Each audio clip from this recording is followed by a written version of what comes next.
Okay, this is item 9B, and the purpose today is to publicly share the process and work that is underway by our staff in considering and planning our future private equity business model. It is an effort that looks ahead 5 to 10 years and beyond, seeking to position CalPERS competitively to invest at a scale and meet the long-term needs of our fund. Staff has provided a roadmap with appropriate checkpoints during the course of approval and implementation. The Investment Committee unanimously approved last month in closed session to proceed down the roadmap while continuing to provide interim checkpoints for review. Further, the staff has committed to maintain and fulfill a checklist of items requiring future clarity for the Investment Committee. This is a very important project for the fund, one that is forward-looking and aimed at providing high net returns at scale and better long-term alignment between our long-lived liabilities to our members and our assets necessary to fund those commitments. And so, again, the board has not adopted this plan to be implemented. We adopted a process to continue to pursue and bring back to the board checkpoints before we reach that point of actual approval for implementation. So with that, Mr. Eliopoulos. Okay. I am going to turn it over to our CEO, Marcy Frost. Marcy, for some opening comments. All right. Thank you, Ted. And thank you, Chair Jones. So I thought it might be worthwhile for us to spend a little bit of time this morning talking about purpose and why we're looking at these models. CalPERS has had conviction in private equity for quite some time. We actually entered that space in the early 80s, along with the other two West Coast states, Oregon and Washington, and had great success early on in this asset class. We are looking at an opportunity that really puts CalPERS in a leading position for institutional investors in the United States. But we're not alone, right? So these concepts are new for CalPERS, but they're not new necessarily in the space. Some of you have talked to me about the Canadian plans, the Canadian model, if you will, which is more of a direct style model, and comparing this program to that one. We also have other state pension plans such as Texas Teachers, who's done this a little bit differently than what we're looking at. CalSTRS, our sister organization across the river, just launched a concept before their board about a month ago. So again, we're not alone, but it does put us more in this leading position, which means there's a lot of white space, and that's the term we've been using, is there's a lot of white space to fill in as these are new concepts for CalPERS. We do have Dr. Ashby Monk with us today, and so I'm really excited that he was able to clear his calendar to join us today. And he's an expert in this area, and will talk with you about a concept that he calls aligned intermediary. And I think you'll find that very fascinating. So just again to recap, we have been talking about private equity models since our offsite in July. And at that point in time, we had a panel come in and really talk with you about the different ways that we could access private equity. And since that time, since that open session item, we've been talking over the last year in closed session predominantly about how we could structure these models for CalPERS. Now, last month, there was a decision made to make this more public, as Mr. Jones had indicated. I think that's really important for the trustees on the board, that you're able to go out and do your own due diligence, talk to your own advisors, be able to get more information so you can ask the staff the questions that you are most interested in so you can get comfortable with the concept. And we felt that that was important that you were able to do that because that is beyond staff and it's even, frankly, beyond your independent consultants. We also wanted an opportunity for stakeholders to give public comment, and I think we'll have some stakeholders today who will likely do so. In this packet, one of the items, the deliverables that we had come up with is a checklist. And this was in response to the questions and actual direct requests for additional data, additional information, and we put that together in a checklist. So looking forward to getting your feedback today on whether that checklist is complete or whether you would like us to add more items to it. Ted did mention that our asset allocation work, our policy target is to have a 10% allocation to private equity. And under our traditional models, our scale is our friend. It can also be our foe.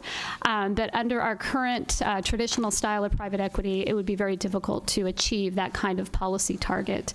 And again, he spoke about that briefly in his CIO report this morning.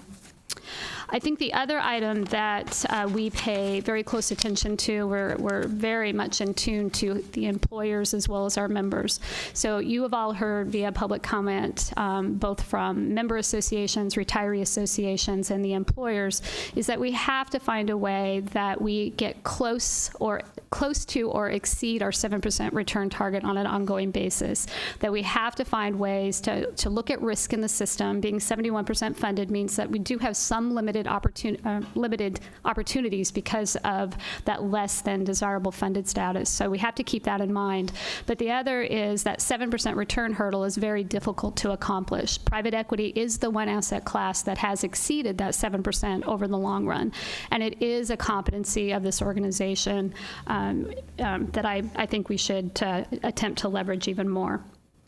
So as Mr. Jones indicated, this is the first public agenda item, and the board has not made its go, no-go decision. But again, the work starting today more publicly is to help everyone get comfortable with what this concept really means and what additional data and questions can we address as we move forward. So with that, I will turn it back over to Mr. Eliopoulos. Okay, yes, before you proceed, Ted, I'm going to ask committee members to hold their questions until the complete presentation is done, and then we'll open it up to questions. Chair, just have a friendly point of order. Okay.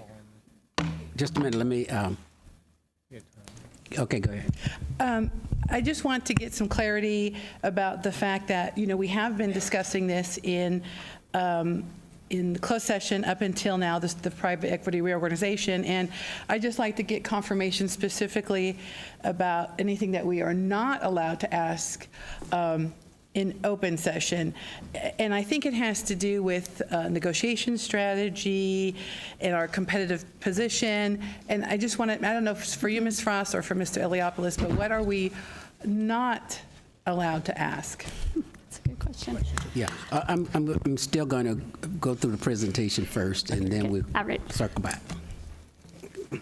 Ms. Brown, we'll circle back. Thank you. Okay. Mr. Chair, am I free to start? Okay. I'm sorry. Terrific. All right. Well, this part of the agenda is I'm going to take us through the framework and the 4 pillars. And we allotted about 5 minutes for me to do that, and then I'll be turning it over to John, and then Ashby, and then Elizabeth, and then back to Marcy for conclusion. In thinking about the framing of the strategy, really after this 3-year period of intense review and analysis, we're proposing this strategy of 4 pillars. This strategy reflects our conclusion that CalPERS needs to substantially add to our current business model and to our internal resources to achieve our objective of a substantial and successful private equity portfolio over time. In the aggregate, these 4 pillars would allow us to responsibly invest about $10 to $13 billion per year.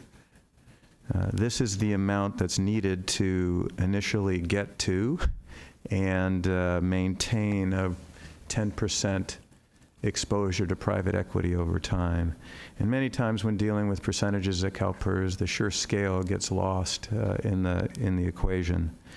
So a 10% private equity portfolio translates to a private equity portfolio on a net asset value basis of roughly $30 billion, $35 billion today, but looking over the course of the next 10, 20 years, that private equity portfolio, we would need to maintain an exposure of 30, 40, 50, $60 billion over time. That is both the opportunity and the challenge for CalPERS from a strategy standpoint and from a business model standpoint. How do you have in place the resources and talent to invest in that domain?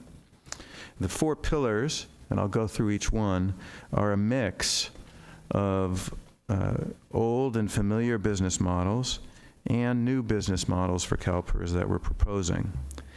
In addition, they would add significant new resources and capabilities that we currently do not possess.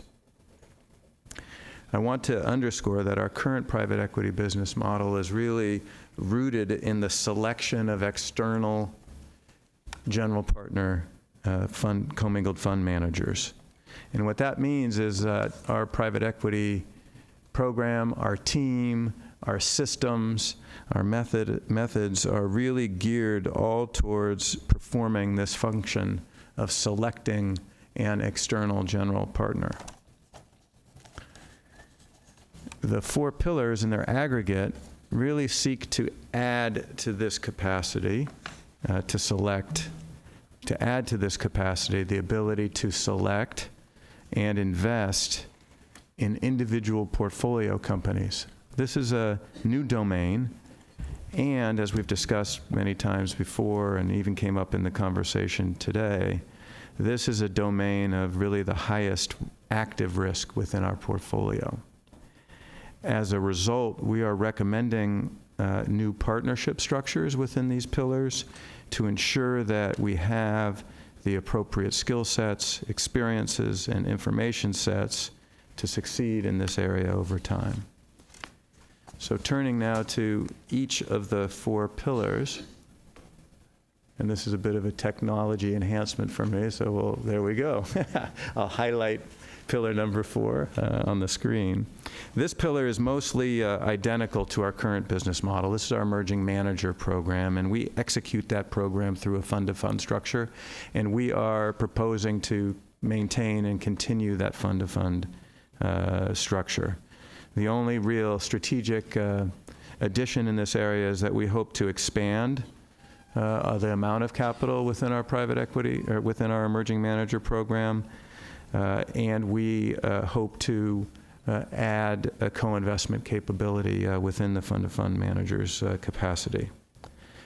This is an area, just by the way, as we think about other international investors, whether Canadian or sovereign wealth fund, where we actually think U.S. pension funds, and CalPERS in particular, has a competitive advantage.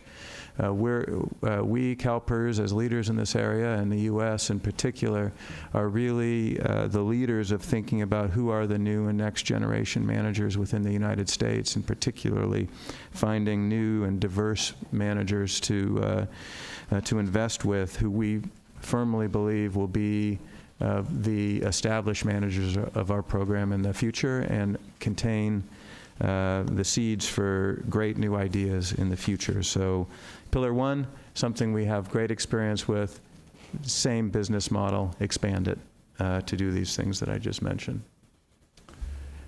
Pillar number 2. This pillar really is a mix of our current business model and the addition of some new capacity. Far and away, the biggest part of Pillar 2, this partnership model, the biggest part of it is something that we already do, and I just underscored in my introductory remarks, and that's select private equity general partners. This is right in our wheelhouse of expertise that we have and will continue to have as we go into the future. And if we wanted to do nothing other than maintain our current process of selecting general partners and not add any new capabilities, then we wouldn't really need to consider adding a new partner into the mix, a new partnership model. Our approach in Pillar 2, however, is to seek some important new areas of investment to augment our traditional commingled fund investing.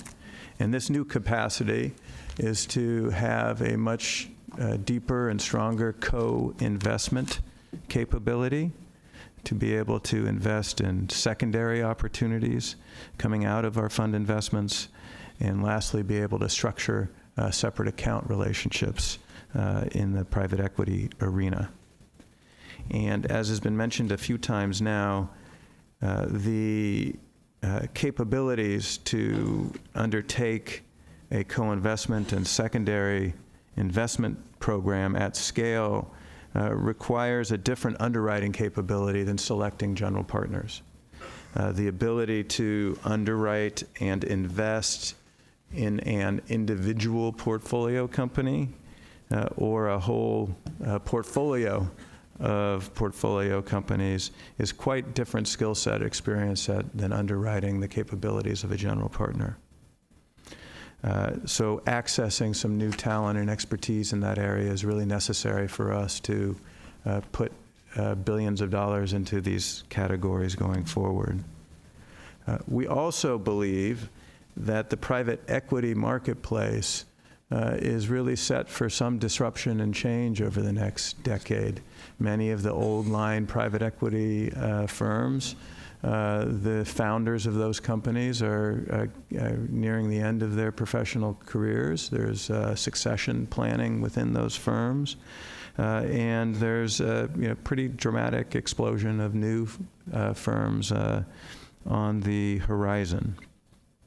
As a result, we expect there to be opportunities to create separate accounts, both with the old line firms and new business strategies that might be mutually beneficial, or to find new firms and new talent that is spinning out of these firms as disruptions and succession planning occur. For those reasons, to invest in scale and co-investments, to invest in secondary opportunities coming out of our fund investments, to take advantage of the disruption that we believe is coming in the private equity marketplace over the next decade, and have the capacity to form separate accounts.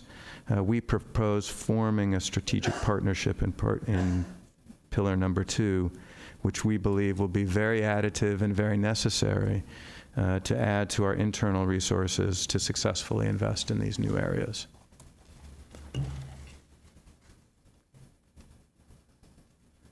Pillars 3 and 4 are really the new business models for CalPERS private equity.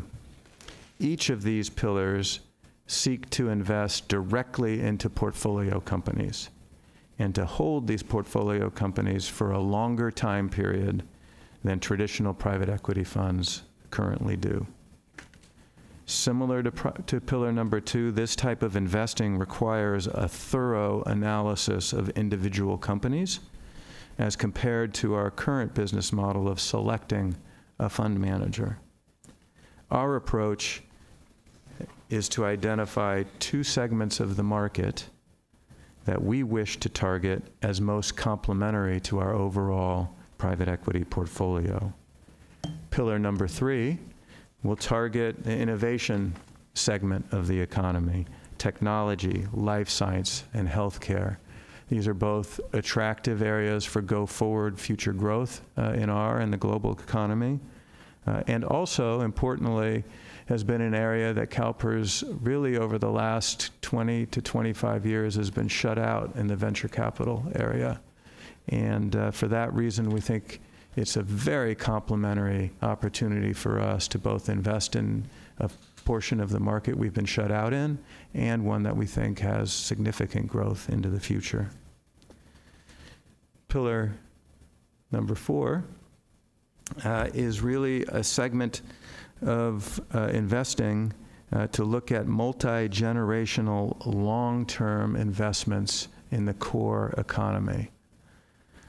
While this approach is new to CalPERS, both in terms of duration and style, we think it also affords us the ability to be complementary to our existing portfolio and less likely to put us into direct competition with our Pillar 2 commingled fund investments.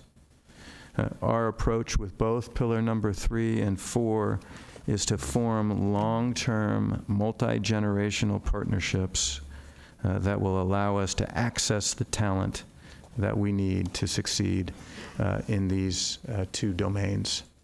And with that, I'll turn it over to John with a brief introduction of Professor Monk. Thank you, Ted. John Cole, CalPERS staff. I have a bit to complete the presentation, but now seems an appropriate moment to introduce Dr. Monk and have him comment on his perspective. By way of introduction, Dr. Ashby Monk is the Executive and Research Director of the Stanford Global Projects Center. He's also a Senior Research Associate at the University of Oxford and a Senior Advisor to the Chief Investment Officer at the University of California. In addition to all that, he serves as a Senior Advisor to the CEO at the OP Trust, that's in Ontario, and an advisor to the Australia Superfund. His current research focus is on the design and governance of institutional investors with a particular specialization on pension and sovereign wealth funds. His doctorate came from Oxford University, his master's from the University of Paris, and his bachelor's from Princeton University. It's a pleasure to welcome Dr. Ashby Monk. Thank you so much for this kind invitation. I'm Ashby Monk. I'm from Stanford. I'm here today to give my objective views on these private equity innovations and do so both in the form of 10 or 12 minutes of prepared remarks and then weigh in on any questions or answers you may have for me about some of the experiences I've had around the world helping build innovative private equity platforms or in the research on studying these private equity platforms. It's an honor to be here. I have to say, as a California resident, I feel the weight of this. I feel the weight this has on the pension plan, but also the states and the state and the cities. I think this is an incredibly important decision for the future health of our state. So I'm thankful and impressed to be here because the staff asked me to come here and give remarks, and not once did they ask to read them. I don't know how wise that was. So if you're nervous about what I'm going to say, I promise you they are too. They simply asked for some context and views on private equity innovation generally and on CalPERS Direct specifically. And my plan for the next 10 or 11 minutes is to situate private equity in your portfolio and differentiate private equity from some of the other alternatives, to talk about innovation and alignment and how they're mixed. And alignment is the buzzword of the day that we will talk briefly about, and we might even mention an aligned intermediary. And then I'll offer some brief remarks on what I know about CalPERS Direct. I know probably less than everybody around the table, but I have enough context from other funds to perhaps offer some insight on what works and what doesn't. Let's jump in. So private equity is a tough business for funds such as this. In large part because you need it. You can't walk away from private equity even if you don't like the fee structures and the misalignment. It's going to be a core component of any long-term portfolio, and there's a few reasons for that. Most of the CIOs I know running pension plans view private markets as a critical component of any portfolio to achieve their return objectives. They don't see public markets as delivering on the return objectives in the way they did in the past 30 years. We were in a very favorable environment with interest rates, and that isn't going to be repeated in the next 30 years. So in order to generate the needed returns to avoid cuts to benefits or increases to contributions, you're going to need higher performance. And I'm not alone in saying this. It's probably going to come from private markets and specifically private equity. In addition, the private markets have changed. The number of public companies for you to invest in has shrunk. You can go back and look at a few stats, but in the 90s it was between 7,500 and 8,000, depending on the moment, and now we're under 4,000. So there's just fewer opportunities for a public market investor. You have to be engaged in the privates. And the wealth creation of those private companies seems to be extending. So a lot of the private wealth is being accumulated before an IPO. So by the time you invest in a company that is public, the private market investors have already captured much of the upside. And there are many other reasons why private equity would fit into a portfolio such as yours, due to reasons of portfolio construction, risk-return dynamics, and even the ability to generate alpha through information asymmetries that don't exist in public markets.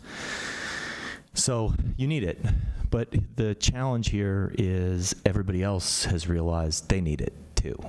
Everybody I know in the world is ramping private equity exposures right now. So there's a flood of capital coming to private equity. In the 1990s, it was something like 5% of all of pension AUM in America was in alternatives, and that number today is approaching 30%, and that directionality will continue, as I've seen sovereign funds around the world say they're looking to get to 50% of alternative assets. I don't think they're alternative anymore at that point. I think the public markets end up being alternative. And with this massive increase in supply, what we would call a wall of money coming at private markets, the tables have turned. The asset managers that we have relied on have benefited incredibly. We've all seen the high fees. We've all seen your fees. We're here today in large part because of the fee and transparency project you engaged on, and you deserve credit for engaging on. What we've learned over the last 5 years is the dynamics in the private equity market.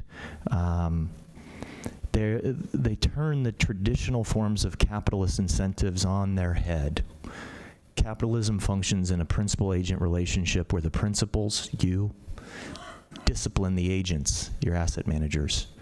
But because of a series of bizarre governance and market dynamics, the agents are often disciplining the principals. The GPs are telling you what the terms of trade are in order to participate in a fund. They're using scarcity. They are using NDAs that silo you from your peers and limit information flow. They're using side letters. They're using more tricks than I could probably fit into a 20-minute conversation. So that's why we're here. This transparency project has led us to this moment where we realize that for 10% of what you spent on this asset class last year, we could operate the entirety of this investment organization. 10%.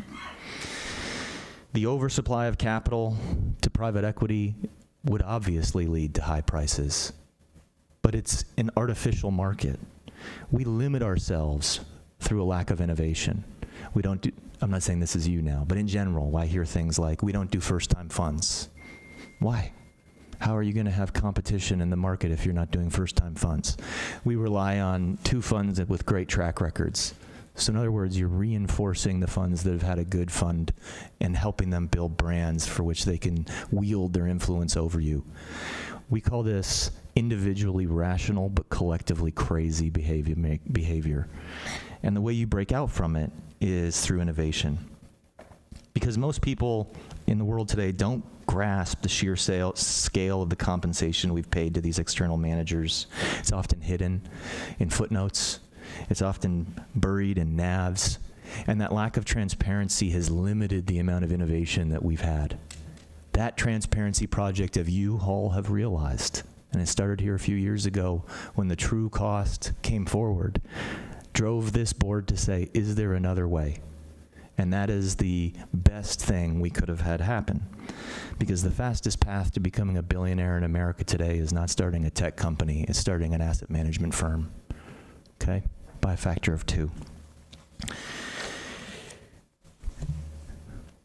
In order to get back at this and realign ourselves with our managers, to exert our power in the marketplace as true principles, as the base of capitalism, which you are, we need to be innovative.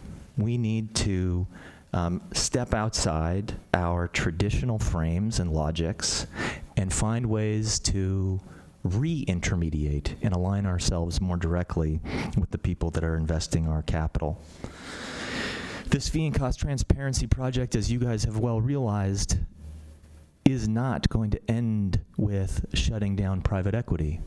That's what most of your peers around the country are worried about, and especially the endowments. If the true cost came out, they literally say in closed doors, we would be forced to change and give up on private equity, which would harm our beneficiaries.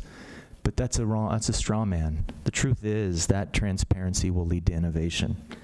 And that's where we are today. But the problem is, innovation is incredibly challenging inside the context of a public pension plan operating inside a government. Truth be told, most of our public pension plans view a lack of creativity as a feature, not a bug. The mix of monopoly status of your organization, you're not going out of business here, you're going to be here, combined with prudent person rules and strict interpretations of fiduciary duty have led to an environment where innovation is not cherished. Worse, we tend to prioritize and reinforce efficiency in our organization. Lean, do more with less. The people working at CalPERS are probably doing 2 jobs, 3 jobs. You just define them differently than the private sector. They're one-man bands playing a tune that is recognizable, but wouldn't it be great if they could play their own instrument? Innovation doesn't fit inside an efficient organization. We've come to learn that through academic research and studies. Pensions are lean and efficient. That is not an environment in which innovation thrives. Innovation thrives when it has resources, where failure is endorsed and accepted, where waste is part of the process. You can't mix failure into a just-in-time process. A just-in-time process arrives just in time. You can't tweak it at the end. It's not a cultural thing where you tell people to think creatively. It needs its own resources. It needs its own governance and structure. Thomas Watson, second president of IBM, said it, if you want successful innovation, you double your failure rate. Are you ready to double your failure rate in this organization? I don't think so.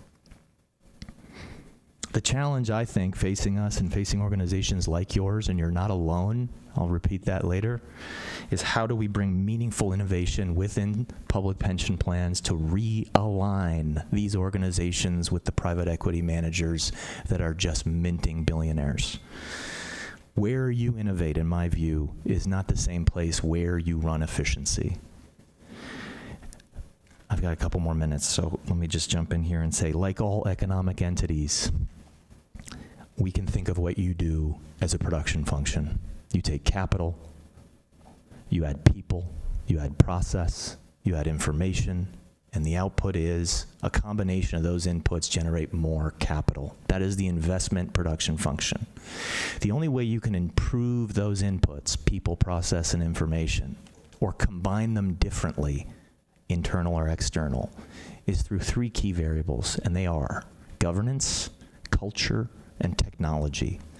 And so as we move through this process of CalPERS Direct, which I will comment on in a second, I encourage you to think about those inputs, people, process, and information. Where are we getting them? Are we building them internally, as they do in Canada, or are we acquiring them through external managers, as endowments do?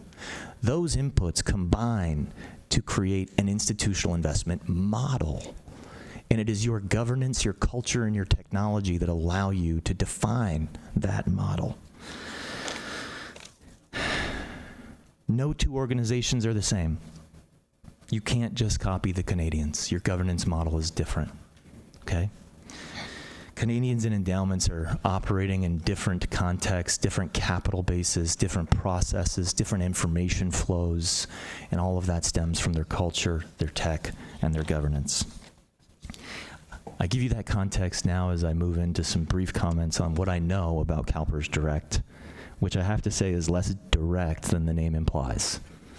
To me, it looks and feels a little bit more like we're removing some misaligned links in a chain and adding some new, more aligned links in a chain, which is fine.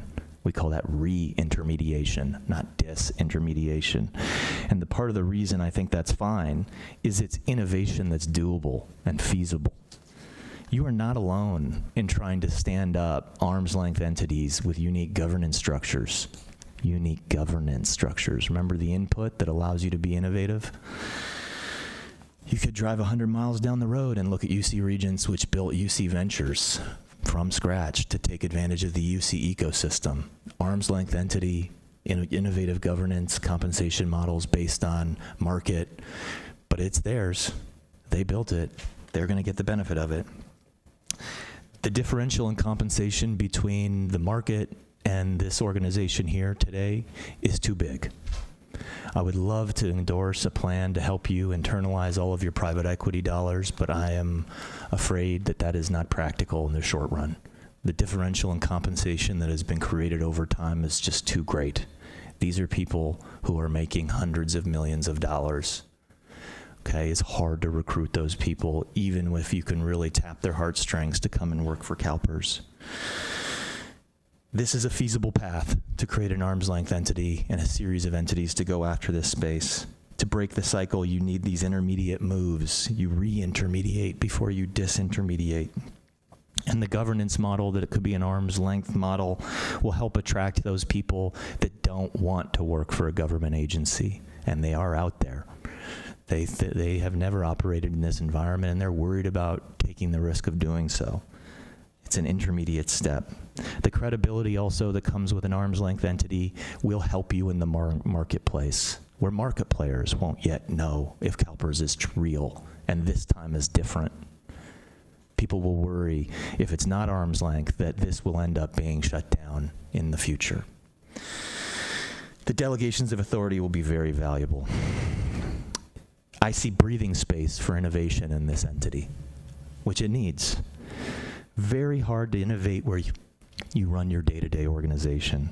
Incredibly hard to predict what all the resourcing is going to be and where the failures will come. You need to empower this organization and give it the tools for success.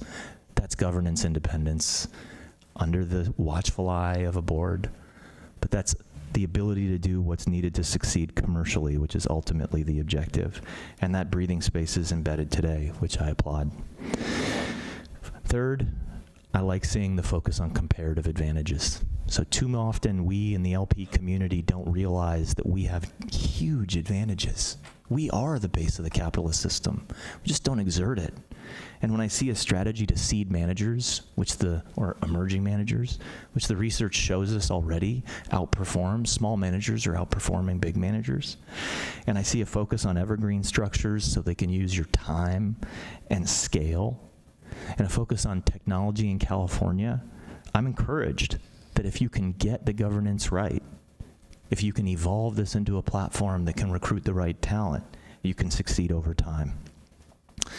And I wouldn't be doing my job if I didn't give them some grief, so that's what I'm about to do, which is technology.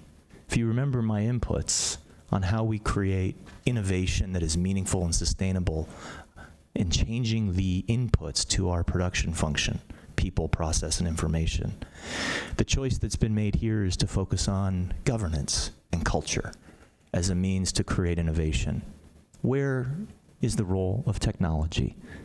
It's not too late, but I promise you, technology in the form of alternative data, artificial intelligence, will completely disrupt our understanding of value in the built environment and in private equity. And so I would encourage the team not just to think of technology as an investable asset, but as technology as an empowering force in this white piece of paper. This white sheet of paper where for the first time you're going to sit down and say, how should we do it? Technology should be at the core, because I promise you how we invest today is not how we will invest 15 years from now. And with that, thank you for your time. Okay, thank you. Thank you, Ashby. I'm going to turn back and briefly complete the presentation and to get us to our Q&A period. And first, I'll turn to page 5 in your deck, which is a process diagram. Page 5 describes the steps taken and anticipated as we've been on and continue on this journey. The concept proposal in the far left describes the 18 months of listening, soliciting ideas, testing alternatives, and developing this strategy that we've been on. Research and planning to the right an indication of the past 6 months as we have put concrete steps into place for each of the pillars we've discussed. Next, the implementation plan. Each pillar is at a different stage, with some, such as the partnership model, still rather early stage and requiring further discussion with the investment committee, and others being further along, which leads to implementation on the far right. And the best indication of implementation is in our Pillar 1, our Emerging Managers Program, which is in the midst of that implementation stage, with an active search underway where we are in the evaluation and the scoring phase. All of this is illustrated on page 6 using the same color coordination as introduced onto page 5. And I hope you've had a chance to look at it both in terms of a timetable, meaning describing mid-2018 towards the end of the year and into 2019 for each of the 4 pillars. Along this discussion journey, the staff and committee have agreed to use a checklist, as we've shown on page 7, in order to inventory considerations still to be pursued and reviewed. This is a living list that will be updated as we progress, including the addition of additional subjects to consider. At this stage, the checklist is focused on the direct investment vehicles, pillars 3 and 4, as this is our area of current focus. Among the items noted, the last one is about key risks. On page 8, we have highlighted, in fact, taken from the McKinsey study report that we've, public document that they prepared for the Norwegian government in their consideration of private equity, and we feel gives a very good baseline foundation of the key risks associated both at the partner level as well as the individual asset level. We will keep these, we have and will keep these at top of mind as we assess the teams that we'll engage, and we'll work hard to provide the safeguards where possible as we begin the negotiation of partnership agreements. Finally, on page 9 is an updated version of a chart that we used first back in November 2015 when we held our private equity workshop for a good part of a day for the investment committee. It illustrates that the range of realized net returns among categories within private equity are actually quite wide.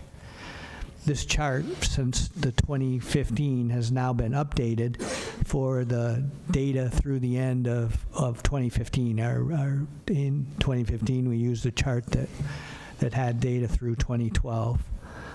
I'm going to pick on the line on the right, the far right of the graph, and that's the buyout category, which is most of what we do today at CalPERS.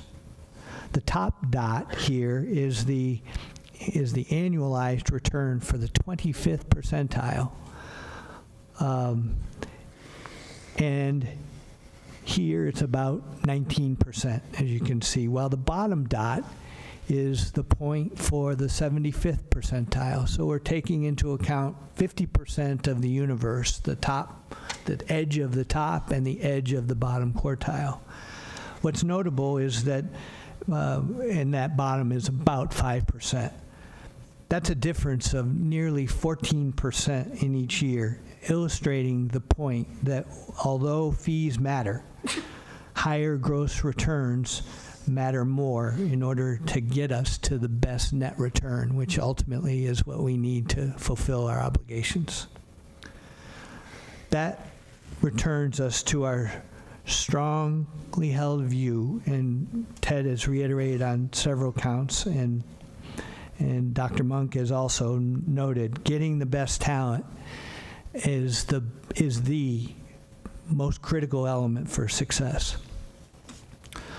So at this point, I'd like to turn over to our new COIO, Elizabeth Borkey, who brings with us in her first month a fresh perspective and some very relevant personal experiences in the private equity world.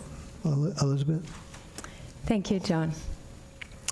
So from my perspective as both outsider and a new joiner, I do think that this represents a unique opportunity for CalPERS to be able to take advantage of its size, of its culture, and of its long-term liability profile.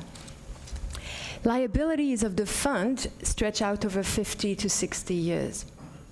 Investing in long-duration assets that match such a long liability profile is not always easy to achieve in an effective manner on the public market. With this direct investment model, CalPERS can play a significant role among the handful world leaders, large investor. The structure of the Pillar 3 and the Pillar 4 are, up to me, sound approaches that can resonate with CalPERS culture as reflected in its investment beliefs. It can permit CalPERS to be able to work in the same league as the world top-notch investor in private equity.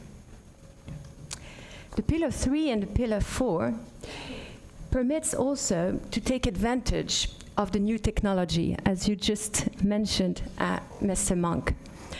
We can have access to that new technology, and we are able to somehow cross-pollinize this information and this technology between the direct vehicle and within our CalPERS investments operations and investment decision processes.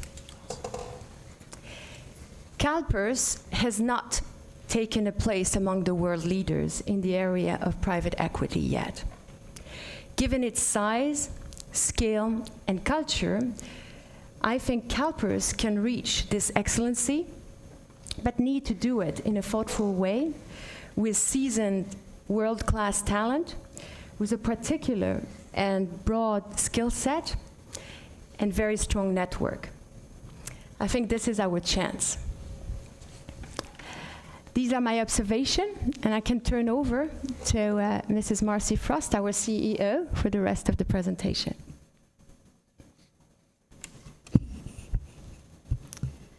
So I know we likely have board members who are anxiously awaiting asking questions, and I do have a bit of a response for Ms. Brown when you're ready.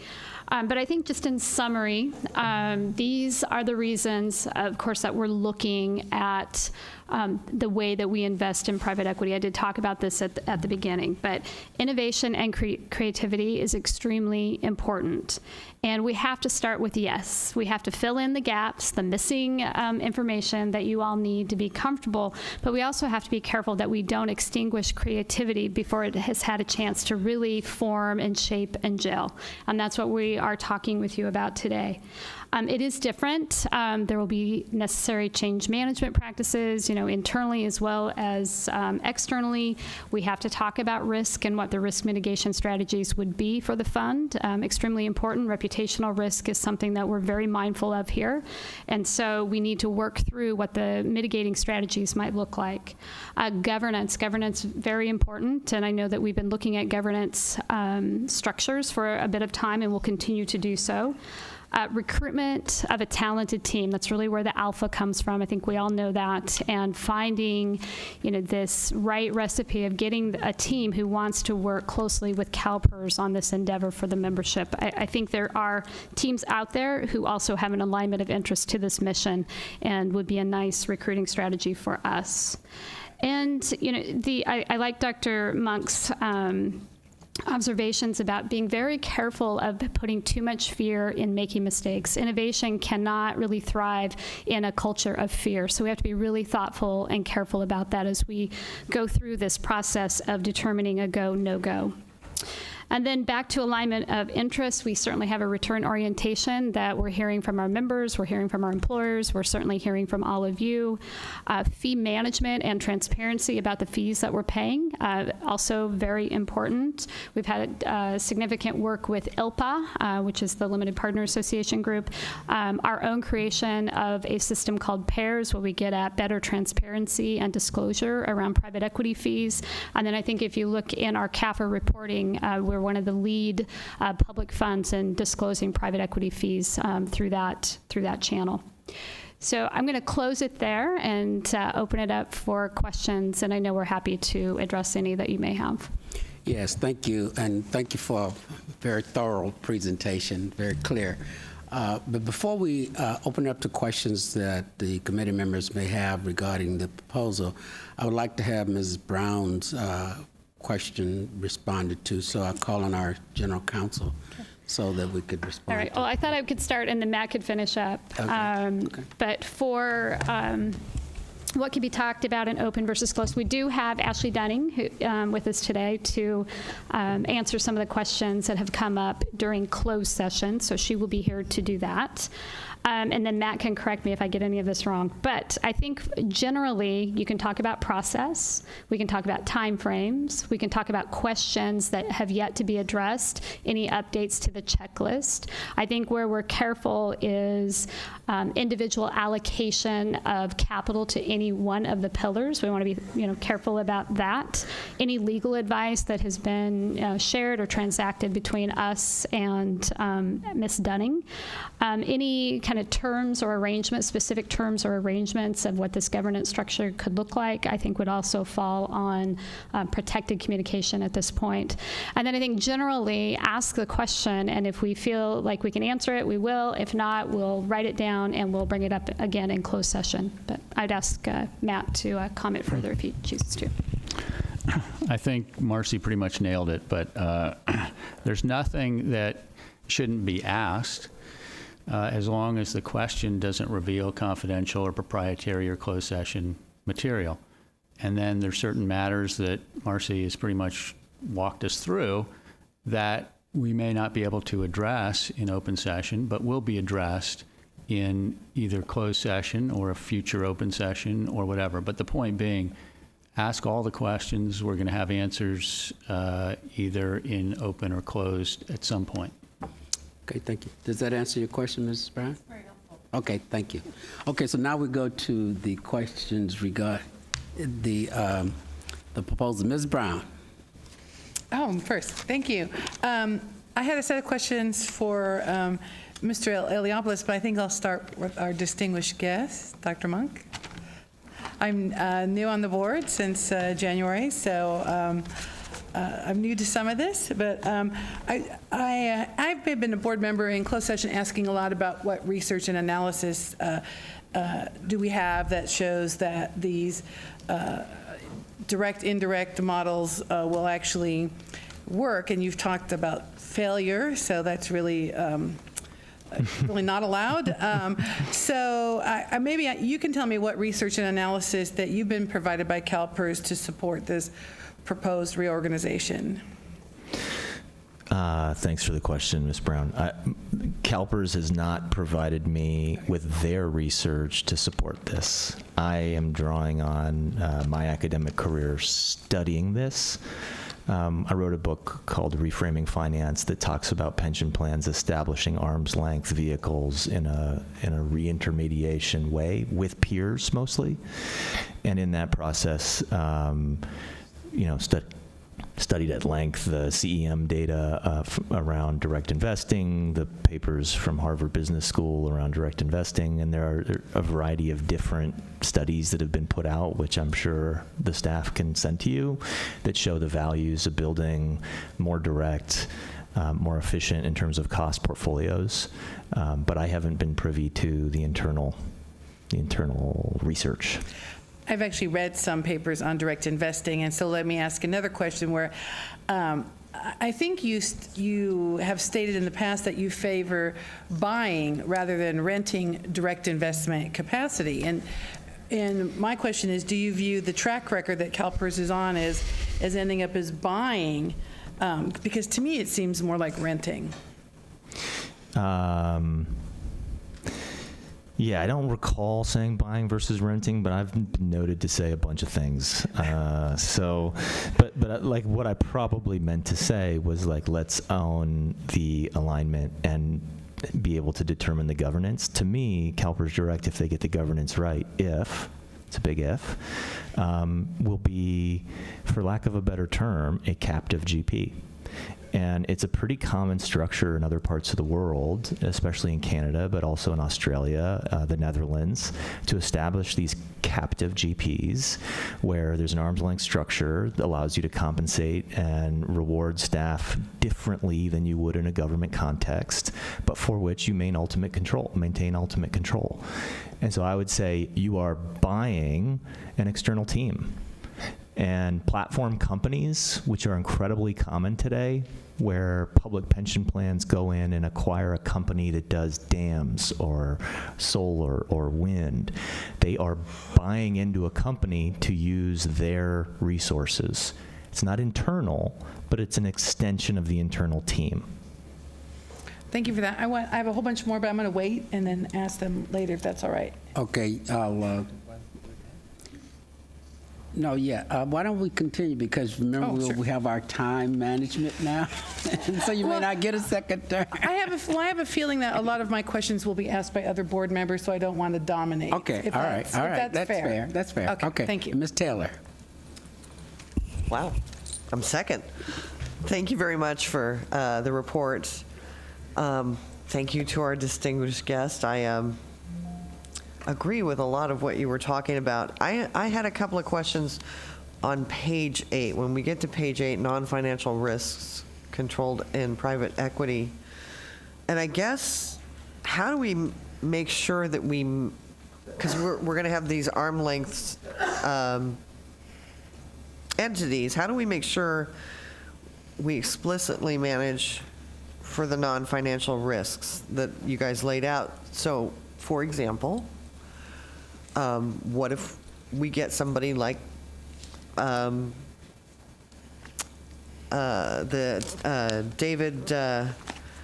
Bonderman from TPG that basically made some really ill-advised comments and ended up...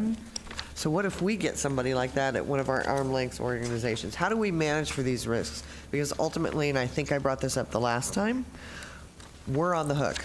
This board, whether or not we're managing it, it's us that gets in the news. Yeah, thank you for the question. And it's an important one that we will be talking about continually because it's real life. Investing is about people. And so if we invest in an organization, in a company, then there are two things that we can do. One is upfront, we can establish what we believe is important. So when we're negotiating a partnership agreement with a general partner who will be working for us, we will make perfectly clear, as much as we possibly can, the basis of our beliefs and our principles, and as a requirement of actually working together. So up front, we're setting the stage, which is very much addresses two parts of what Dr. Monk referred to, culture and governance. Now, after the fact, something bad's going to happen somewhere along the line. Right. And we've talked about bringing case studies for a review with the staff and with the investment committee of real life situations like Tesla or like an Uber, or we can come up with a number of them in different walks. And it's important for us to have a mechanism, a process by which we would deal with the inevitable, not only tensions, but behaviors that would cause problems. There's no way to prevent in the end. There is a way to identify and then engage. And engagement, being such an important part of what we do, is not unlike in how we deal with the general partners now who we invest in their most recent fund. If we have an issue associated with an underlying investment portfolio company, we engage them and we come back and try to get to an appropriate resolution. In the case of the direct vehicles, we have one step more, and that is that starting point. We've spent the time to say, let's talk about the types of things that would cause us anxiety and therefore we don't want to be involved in, and let's agree in advance that we'll be diligent around those. But once it occurs, as it will inevitably, we're going to go through that same confidential face-to-face engagement to get there. So there's no prevention and there's no saying that It'll we can. never happen, right? It'll never happen. But I think what we've contemplated gives us the best chance of getting to the right outcome on the basis of our own values and beliefs. Yeah, Mr. Monk. Thank you. It's a great question, Ms. Taylor. I think what I'm excited about in terms of vehicles like this is the opportunity to maintain the culture of a CalPERS in the context of a kind of arm's length entity whereby the people being attracted to work at that entity are attracted for more than just being a billionaire. So they're going to be compensated well, but in my view, and I haven't talked comp with these people, but it's not going to be the level of compensation you will see in the traditional GPs. And so the people that will raise their hand to come and work for this are people who are hopefully incredible investors who do not enjoy the business of fundraising and who have a mission. And so there is an opportunity for a vehicle like this to be a breeding ground for a new generation of investor that is thoughtful and is also incredibly commercially successful. So I might flip it around and say, you're worried about the bad guy getting in there. And I'm saying you could create this where it's an environment where great people emerge. So, in your expert opinion, in the research that you've done, have you found that to be the case? We find that the people that want to work at pension plans in places like Canada and Australia have a mission orientation and believe in securing the pensions of the members and that it guides their thinking. And that many of them, if you could just get their compensation close, doesn't even need to get all the way there, to what they would make in the private sector, would happily walk away and go work with you to help solve these big problems. So that's inclusive of our ESG strategy being included in all of this? So corporate. I see ESG as just long-term risk management, and I think that's the way most investors that are going to hold assets for 20 years or 10 years, if you're, what is it, the Horizon Fund? The Horizon Fund is going to embed ESG, and it's just going to be called risk management. That's my guess. It's not going to be called ESG, because if you're holding an asset for 50 years, you want to know what's going on in the environment. Right. Thank you. Yeah. Thank you very much. Good. Mr. Koskin. Thank you, Mr. Jones. Dr. Monk, thank you for being here. I would encourage folks, if they haven't read some of his writings, to read them as part of the due diligence. In addition to being pithy on Twitter, he's got some excellent materials out there.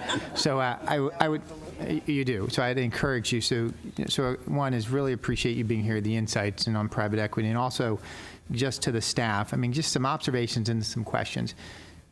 Again, we're doing this to try to be as transparent as possible and have these open discussions. And I know we're going to hear from a number of folks shortly from the public, which I think is going to be very important. But I just want to kind of reiterate one of the reasons that we're doing this, or at least as I see how we're doing it. You know, we start with that the board is primary risk is the payment of the promised benefits. So that's what we start with every day. The second issue is we try to create certainty for the employer and the employees as to what their costs are going to be. You know, I know every year, or when you go out and talk to the stakeholder groups, they want to know, are we cutting the discount rate? What are the returns going to be? What are our long-term projections? And I see a lot from local governments and others, and I know Mr. Gillihan works as going through this with the MOU negotiations recently, that's what the labor groups are looking for as well. We have significant pressure on returns, which addresses the unfunded liability. We're under enormous pressure to control cost, and at the same time, we have to balance the behavior of our private equity, our external managers internally. I think Dr. Monk hit on a key element. I, last week, was at a conference in Canada and had the opportunity to meet with a couple of Canadian funds, and I thought was most interesting was the pay of those investment staff considerably higher than ours, and it's this hybrid between being in the private sector and the public sector. The first driving one is they didn't feel the pressure to raise capital. They could focus on returns, that they were mission-oriented, that these were people that were giving up the opportunity to go make considerably more in the private sector. And I've said that over a number of years. There's a noble calling in coming into the public sector, but you have to be able to live on what that pay is. And while you're willing to give up some salaries, right now there's just a huge disparity between what we pay our investment staff. And when we look at OMARs or the Canadian funds or the Australian funds or the UK funds, and I'm not sure where we're going to be able to get there. So you start sort of with that premise. If we can't change our governance model because we are a state agency, how is it we create a model that's in between an OMARs and a public sector agency in order to go back to sort of the points I was making, which is got to pay the benefits, got to focus on returns and control cost. And so I think, Dr. Monk, in what you were saying, and again, one of the things I've heard is, if we're not doing this today, we're going to be passed by. Is that a fair assessment that other funds, other entities, I know 10 years ago, no one would have thought of robo-trading, or I used the Schwab robo account. I've talked about that before. I never would have thought of using algorithms 10 years ago. Now you sit there and look at it is entirely plausible, but is a model you see going forward, if we do nothing, we're going to be left behind to what you see in the future 5 or 10 years as to what other industry standards would be? Well, I think the misalignment of interest continues to deteriorate, not improve. And we all hoped that the financial crisis would be a reset between the LPs and the GPs. But in that time period, with the hit to funding levels, actually what happened was pension plans said, gosh, we better move into alternatives faster, which shifted the supply and demand dynamic for these alternative managers that had track records. Remember, it's the big funds that benefit from our governance rules around, we need 2 funds with track records. You need to be a team that's established working together. I don't know your specific governance protocols for picking private equity managers, but oftentimes it's a huge benefit to the existing players.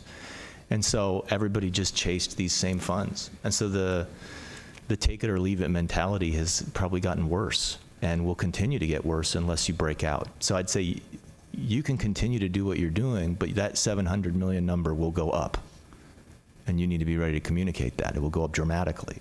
Just one other question, and last one. Can you maybe shed a little light on the way UC does it?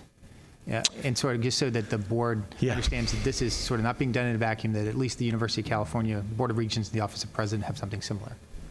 So that is a regental model, and so everything needs to go to a subcommittee, the regents, the Committee on Investments. But in terms of private equity, there's been a push to shrink the number of relationships, increase the size of those relationships dramatically in order to win fee breaks and get better co-investment rights and all those things. So the number of relationships in that portfolio since I took over as a senior advisor to Jagdeep has gone from the 300s probably down under 100 at this point. So concentrating mandates to get more alignment of interest with the underlying manager.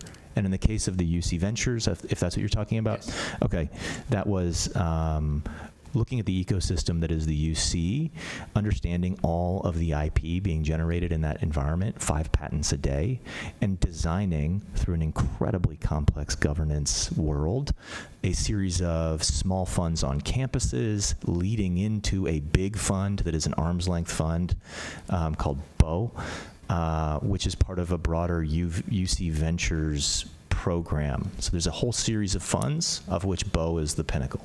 Great. Thank you. Yeah. Thank you, Mr. Jones. Yeah, you're welcome. Yeah, Dr. Monk, I was just thinking about, we have a roadmap and laid out plan in terms of strategy, timelines, et cetera.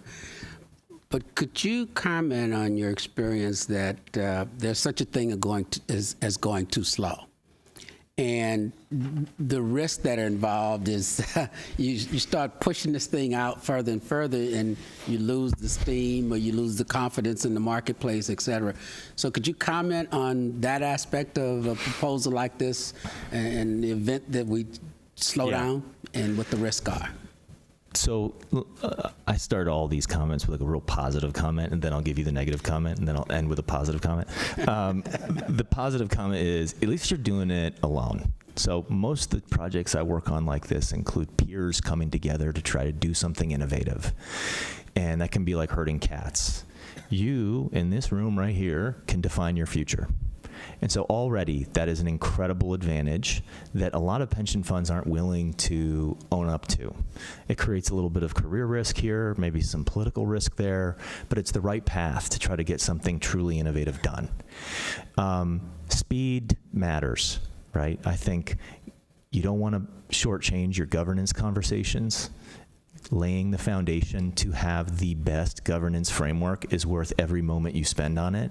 But at that point, don't let great be the enemy of good.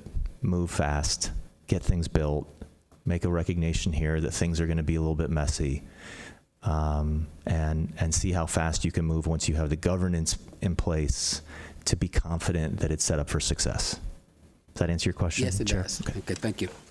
Mr. Miller. Yeah, thank you. I'll kind of take this a little bit of a different direction. Just, Dr. Monk, in your experience, as we look toward creating these partnerships, particularly in the direct pillars, as we're calling them, how much of a role do you see for those partners and in kind of either participating or informing our medium to longer horizon planning when it comes to workforce, knowledge management, technology? And is there a real role to build in, or will that happen organically? How do we make sure that we continue to develop our organization for that dynamic environment, to be agile enough to see things coming and work with those partners to be effective, not just with this, but with all of our business? So my advice is to build a culture inside this new organization whereby all members of this new organization feel a part of this team. They may be an arm's length entity with different arrangements and delegations and constraints and challenges. The people working there may be fired if they underperform. They may be paid considerable sums of money if they perform well, but they should be a part of this overarching umbrella that is CalPERS, with a focus on providing pensions and securing the finances of the state. I think that is a critical thing, because what you're creating is the ultimate networking team in the world, okay? So we often undervalue social capital. Like if you go to ask the investment staff, how are you writing social capital and networks into your investment memoranda in order to understand where this deal came from and how doing this deal will affect our future relationships and deal flow? I can't guarantee this, but I'm guessing they don't have that. Whereas it's critical. A heuristic that most pension plans use in order to decide to make the next step is who else is invested? Where did we get the deal? Even before they look at the cash flows and the multiples and all that. And so in building a CalPERS Direct, you are building the ultimate networking engine. Everybody will want to talk to them. Every manager, every company. You'll have this incredible asset. And of course, that should feed back into this organization. Whether it is adding value to the fund managers you have today, hey, you guys should be talking to our CalPERS Direct guys. They're doing something right here. Maybe you work together on it. Or it's literally funneling technology. I loved Elizabeth's comment. Funneling technology in the investment portfolio back into your own organization to help improve risk management, factor identification, the provision of bespoke portfolios for people nearing retirement. I don't know what it is, but technology is going to change. And so you'll have these, networks that no one else will have. Did I answer your question? Yeah, good. Yeah. Ms. Mather? Thank you. I think this is a really important discussion. As I speak to members and employers across the state, I hear members saying, okay, we want CalPERS to make meaningful progress towards full funding of the system. And we can't afford, we cannot bear additional burdens in terms of contributions. And we've done a number of things recently to increase the contributions for employers and members also. And that has been necessary, it's been important, and yet we are, I think, sort of at the capacity of what members and employers can bear. And so this idea where we could, in a very risk-conscious, thoughtful way, and actually in a way that perhaps reduces risk in certain key areas, in an asset class which is the only one that we expect to really outperform our target rate of return over the next decade or more, I think it's just essential. And the areas where I see this adding so much value is, number one, we're not just an investor, we're actually an owner, because we truly expect to own companies for their life cycle. And on the private side, that's actually where we're not doing it. We're doing it on the public side. We're owning companies in the public markets for generations. But on the private side, because of the way the fund structures are, we're selling companies every 5, 7, 10 years. And we should be owning companies that we think are going to deliver value over the long term, for a very long term. And that's what I think that's one of the major advantages, in my opinion, of looking at this particular approach. It allows us to truly be owners, to look at some of the long-term risks that can manifest over a long period of time, either emerge slowly over time or erupt in a particularly aggressive fashion at some point in the future. And that could really damage our returns and performance. And so to me, this is all about, you mentioned a lot about alignment of interest. It is very much about alignment of interest. It's also about aligning our own investment approach to our true nature, which is a long-term owner of companies, property, et cetera, in a way that's going to generate value for our members. So, of course, the devil's going to be in the details. We're all going to work really hard to make sure that we understand the terms and the terms advantage us as much as possible and create that alignment that we want, including the governance structure and all of that, which I know we're not there yet at the end of that journey yet. But to me, this is an important step forward and something that is really to the benefit of our members. So I'm glad we're having this conversation. Thanks. Ms. Yee?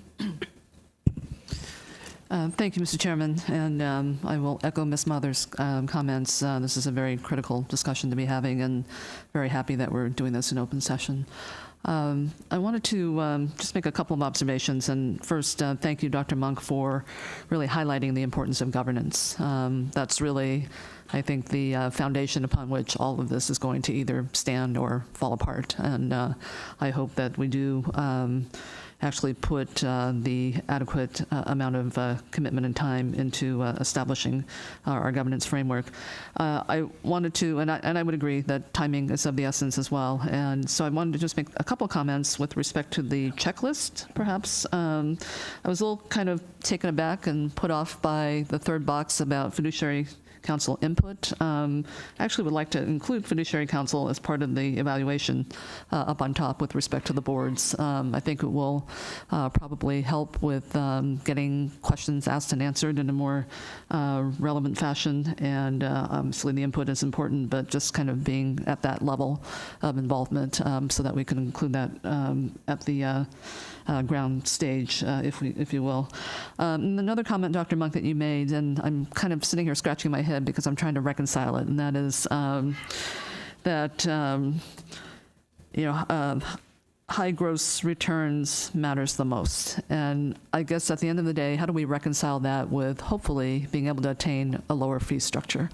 And it may be an issue of timing in terms of when we kind of realize and actualize all of that, but I think about also what's missing in all this that could help with some of the non-financial risk, and that is just kind of an overall communications plan about what we're doing, which I think can be helpful. And I think having this conversation in open session is part of that. But can you just talk a little bit more about how we should think about, obviously, the high gross returns, completely get that, but in terms of how we should look at that in relationship to hopefully getting to a point of a lower fee structure, and should that that be something that we're, kind of just at the outset looking to strive for? I'm happy to comment on this. I will say that I think the high gross returns comment was John. Oh, I'm sorry. Okay. But my view, since I'm on the mic now, is it is not the most important. I actually think squeezing the most return per unit of risk, per unit of cost is the priority. And if you build something like CalPERS Direct, you actually don't need the same gross return to generate a higher net return. So you can lower your risk in terms of the investments and generate similar or better outcomes, especially if you're holding these assets over decades and not having one of your private equity GPs sell them to another one of your GPs within your same portfolio. So risk is something we should all be talking about. It is the engine and the oxygen of financial markets. There's no return without it. In order to generate the net returns you are receiving, those private equity people have to take a lot of risk. And you wouldn't have to. So, I'm sorry I attributed the comment to you, but I do think it's something we kind of have to reconcile in terms of how we talk about this. And perhaps it is really putting more of the focus on risk. John, I'm sorry. Agreed, and totally with the comments that Dr. Monk just mentioned. On the subject of fees, we believe that our true opportunity in acting alone and innovatively comes in the area of economies of scale. Our ability to sit across the table from a very successful general partner and insist that we should have fees that are lower. We have no leverage. We have no basis in which to do that in the primary co-mingled fund area. But as we become more of a presence in the direct vehicles, there's a tremendous amount of potential for economies of scale as we work away from a management fee and towards a budget-based compensation system, for example. And there's lots of opportunities as we work with general partners on more specialized and mandates like custom accounts and especially, of course, in co-investments where fees should be zero or approaching zero. So I don't want to understate the importance of the fees side of the equation. I definitely want to acknowledge the risk side of the equation. But at the end of the day, if the range of returns is 1,000 basis points, then the most important thing of all is being as high up on that chain as we can be. That's really the point I'm trying to make. I agree. Okay. Thank you, Mr. Okay, Chairman. good.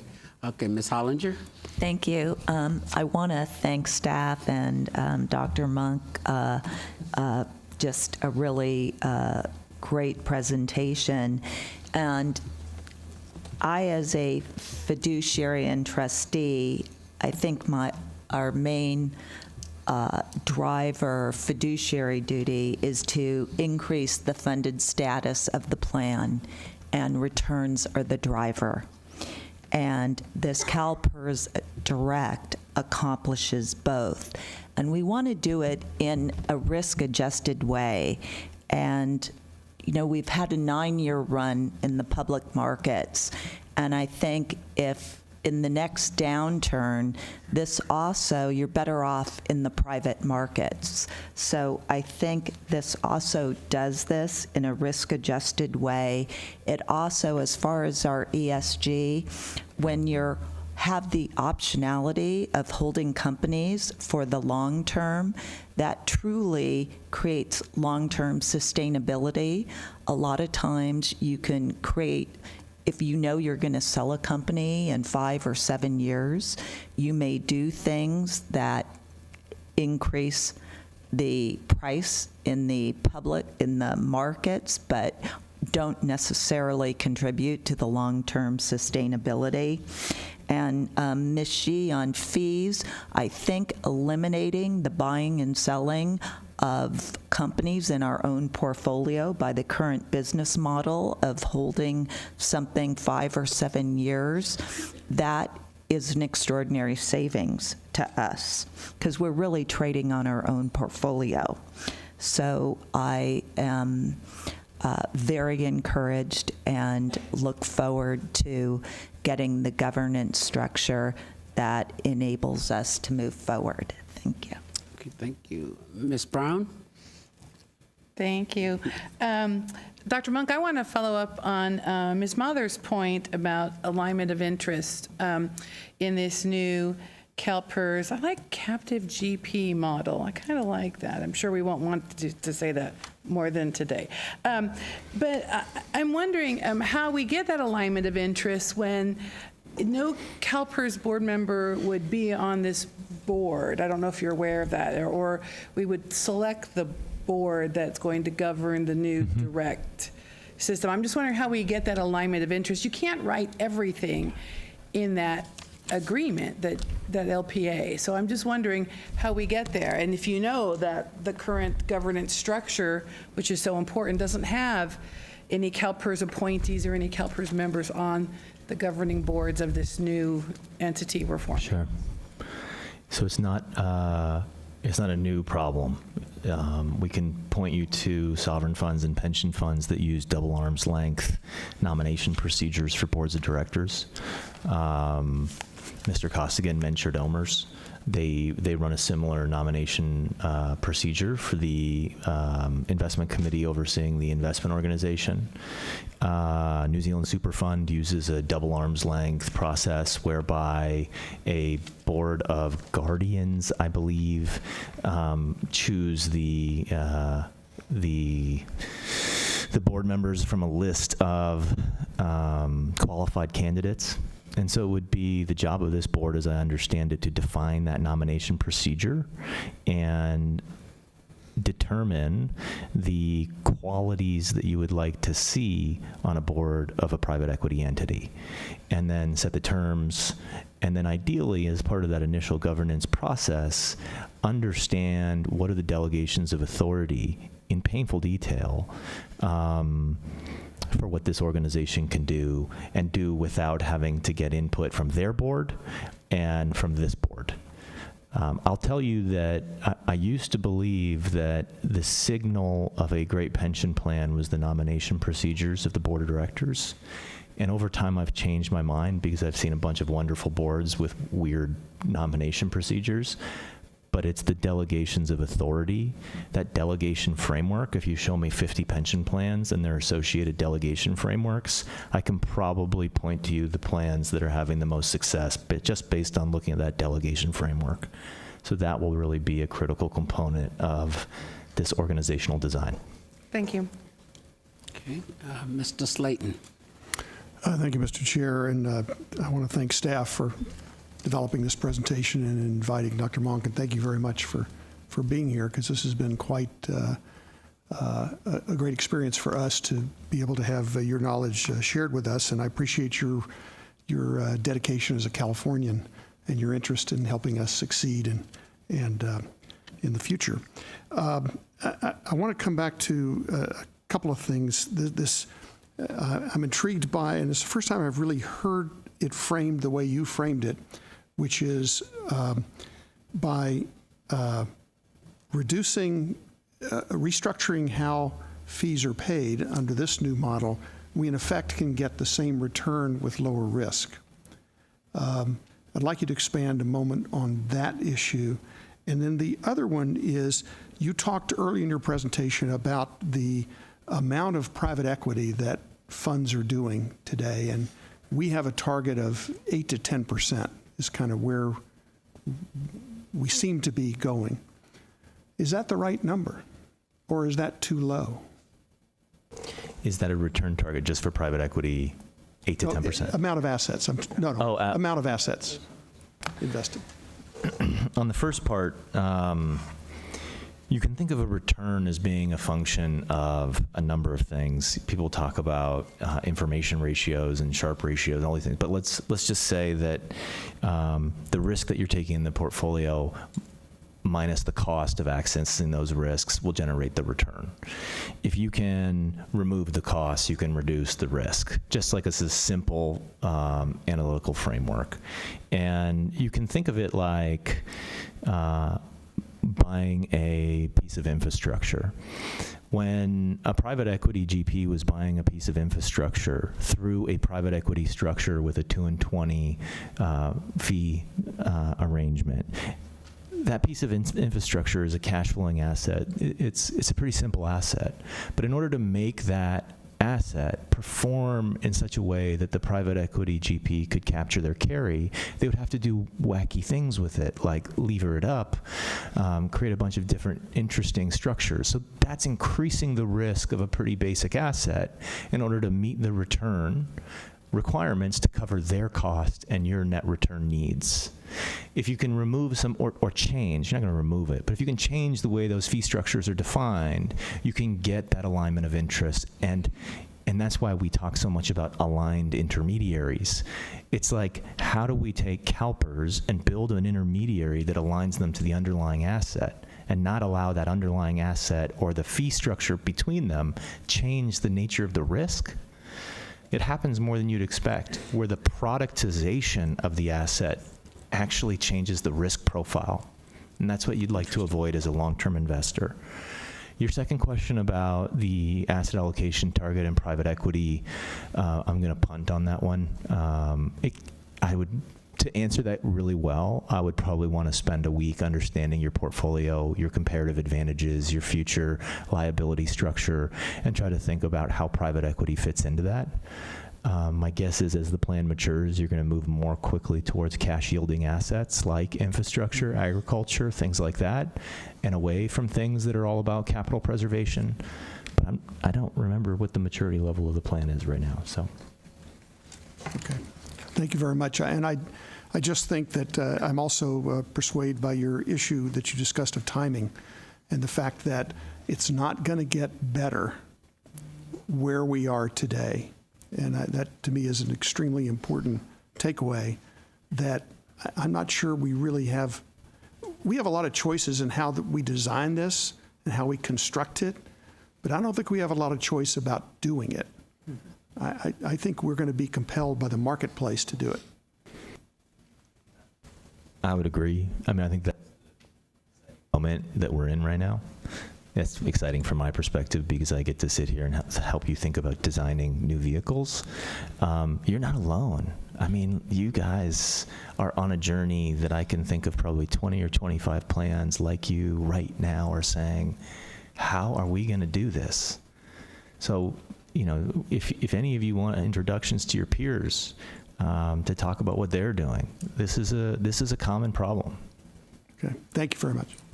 And Dr. Monk, one comment on that, those 20 plans that are on this road, on this path also, I wonder how many of those jumped out after they heard of what we were going to do. Your fee disclosure catalyzed a lot of plans. So you guys fell on your sword a little bit. I promise you, you are not alone in overpaying private equity managers. But you were the first people to publish a report saying it and being clear about it. And so we owe you guys actually gratitude for taking that first step. Good, thank you. Mr. Rubalcaba. Thank you, Mr. Chairman. First, I do want to thank the staff. I mean, you did a tremendous job trying to educate me and the board on this new venture, and that I'm convinced is needed. And I also want to thank you for bringing experts, Dr. Monk and others that have presented.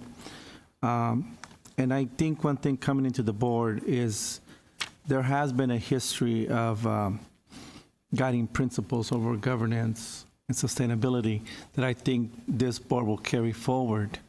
And so I do look forward to the continued deliberation and discussion as we develop this business model, because I'm convinced there will be governing principles and governing rules that will frame the final product that will bring the right culture and those aspects that Dr. Monk brought to the table. So I appreciate the ability to sit in on this discussion, and thank you.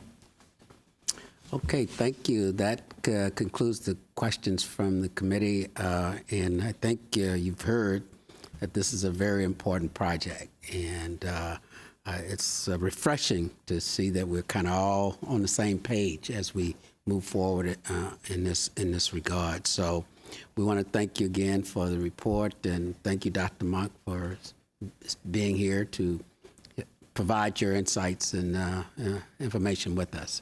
So with that, we got some speakers on this. And Mr. Baker, you shared with me that some of the people on this list may not want to speak. So what I'm going to do is I'm just going to ask all of the TARs of us that are going to speak to come up, and if you, Ted and group could, and you could introduce yourself and your name so that I don't be calling names that are not going to speak. So I'll let you do that. Huh? Toys, it was, yeah. Okay. And also, Mr. Darby, you're on this list, and Mr. Lennox, you're on this list. In addition to the groups of you, you'll be up next. Just come on, sit. If I wanted to distribute materials. Just Thank you. Are these all you need? Any copies? Nope, that's it.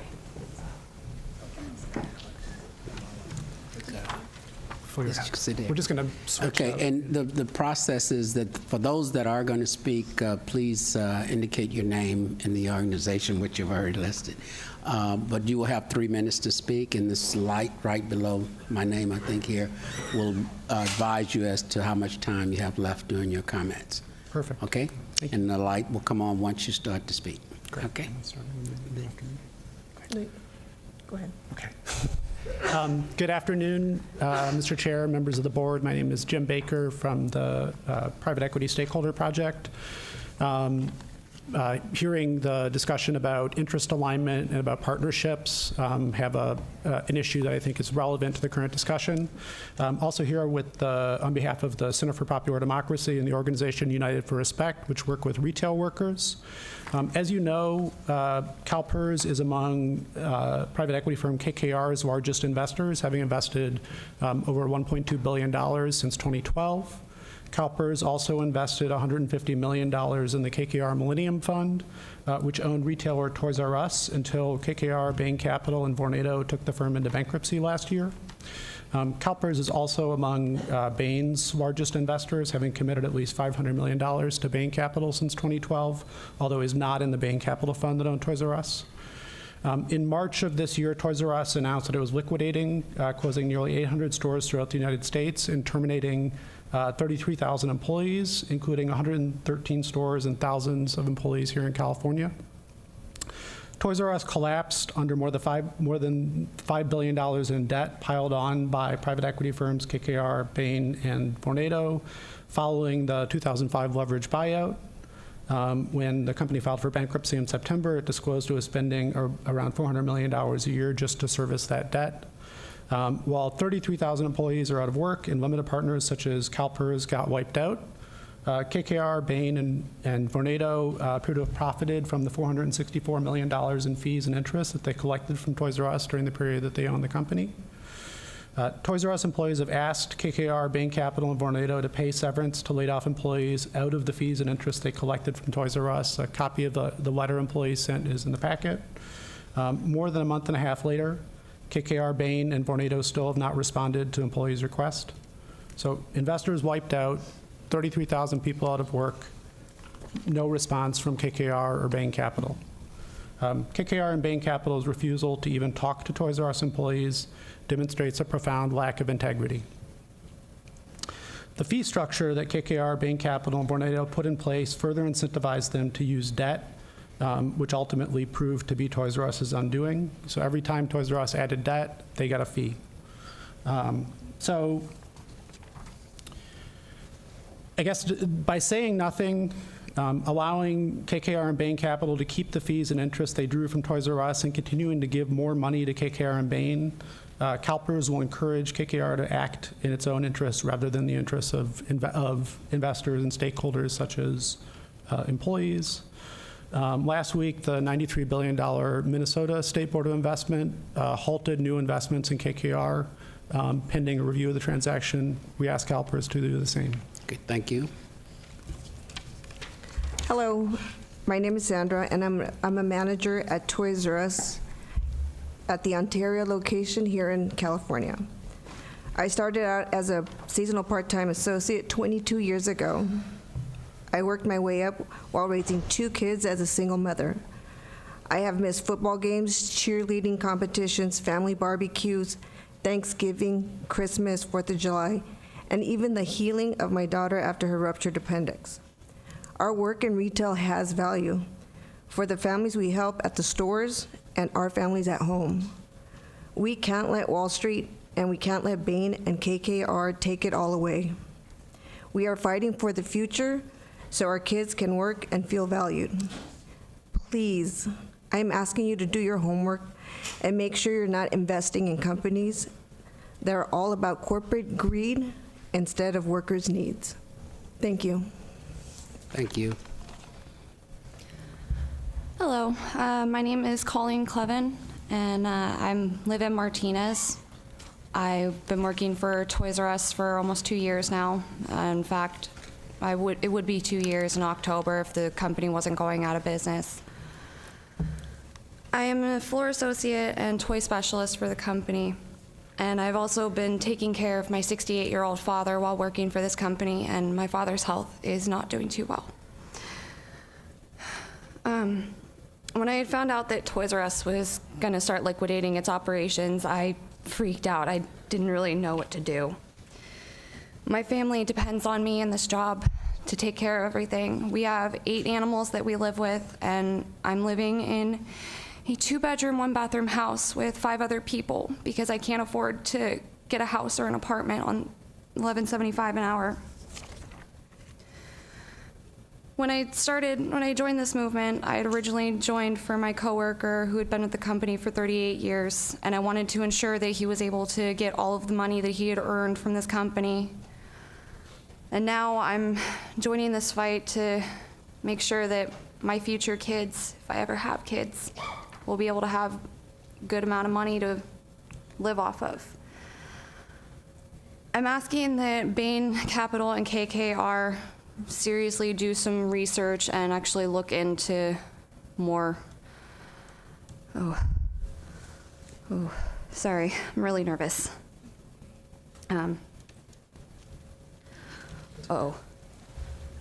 Sorry, I couldn't throw up. Sorry. Okay, yeah. Okay. Hello, my name is Nadia Romo. I was a store manager for an outlet store in Terra, California. My fiance, my stepson, and myself have worked for Toys R Us and have put 21 years together. We have a 2-month-old daughter right now and 3 other children at home to support. Financially, this has been a huge burden in my home. My 2-month-old baby girl needs medical insurance right now for a medical need she has. So not having insurance would be devastating. We tried to downsize our home to save some money when we heard that our stores were closing, but we were denied. A lot of people that were like, hey, you both work for Toys R Us, we can't take that chance, renting you a place. So now we got forced to sign a 13-month lease with paying additional $100 a month, with some more stress on us. I'm upset how Bain Capital, KKR, and Vornado can walk away with millions of dollars while over 33,000 dedicated Toys R Us employees don't know if they're going to support their families or pay their mortgages next month. I'm angry in how we were all lied to about getting severance pay. I also felt like a liar telling my employees that our store was safe and it was not going to close when the first wave stores closed. When I went to New York to join the Rise Up in Retail, it broke my heart listening to so many employees. It hurts and burdens hearing the stories about losing their jobs. Many were with Toys R Us over 20 to 25 years. Some lost their parents during this liquidation, lost their homes. One newlywed had a miscarriage. Some had spouses with cancer that they rely on this job for financial medical needs. The list goes on and on. I would like you to review and investigate these greedy, bad people whom didn't care about putting 33,000 employees out of jobs. Please do not invest with people who just want your money to fill up their budgets and pockets with your money and that do not care about people's needs, employee cultures. KKR, Bean Capital, and Vornado never put their hearts in the 70-year-old company to grow with a great, good investments in return. They just took advantage of investors like you and took advantage of hard workers like us. Please, please think about it really good if you decide to risk and engage any of your future investments, partnerships with any of these three greedy lying companies as KKR, Bean Capital, and Vornado. Thank you. Thank you. Is that it for your group, Mr. Baker? We're good. Okay, good. Okay, so the rest are just track through here. Okay, Mr. Darby? And then you can come forward, Mr. Lennox and Mr. Grammergard.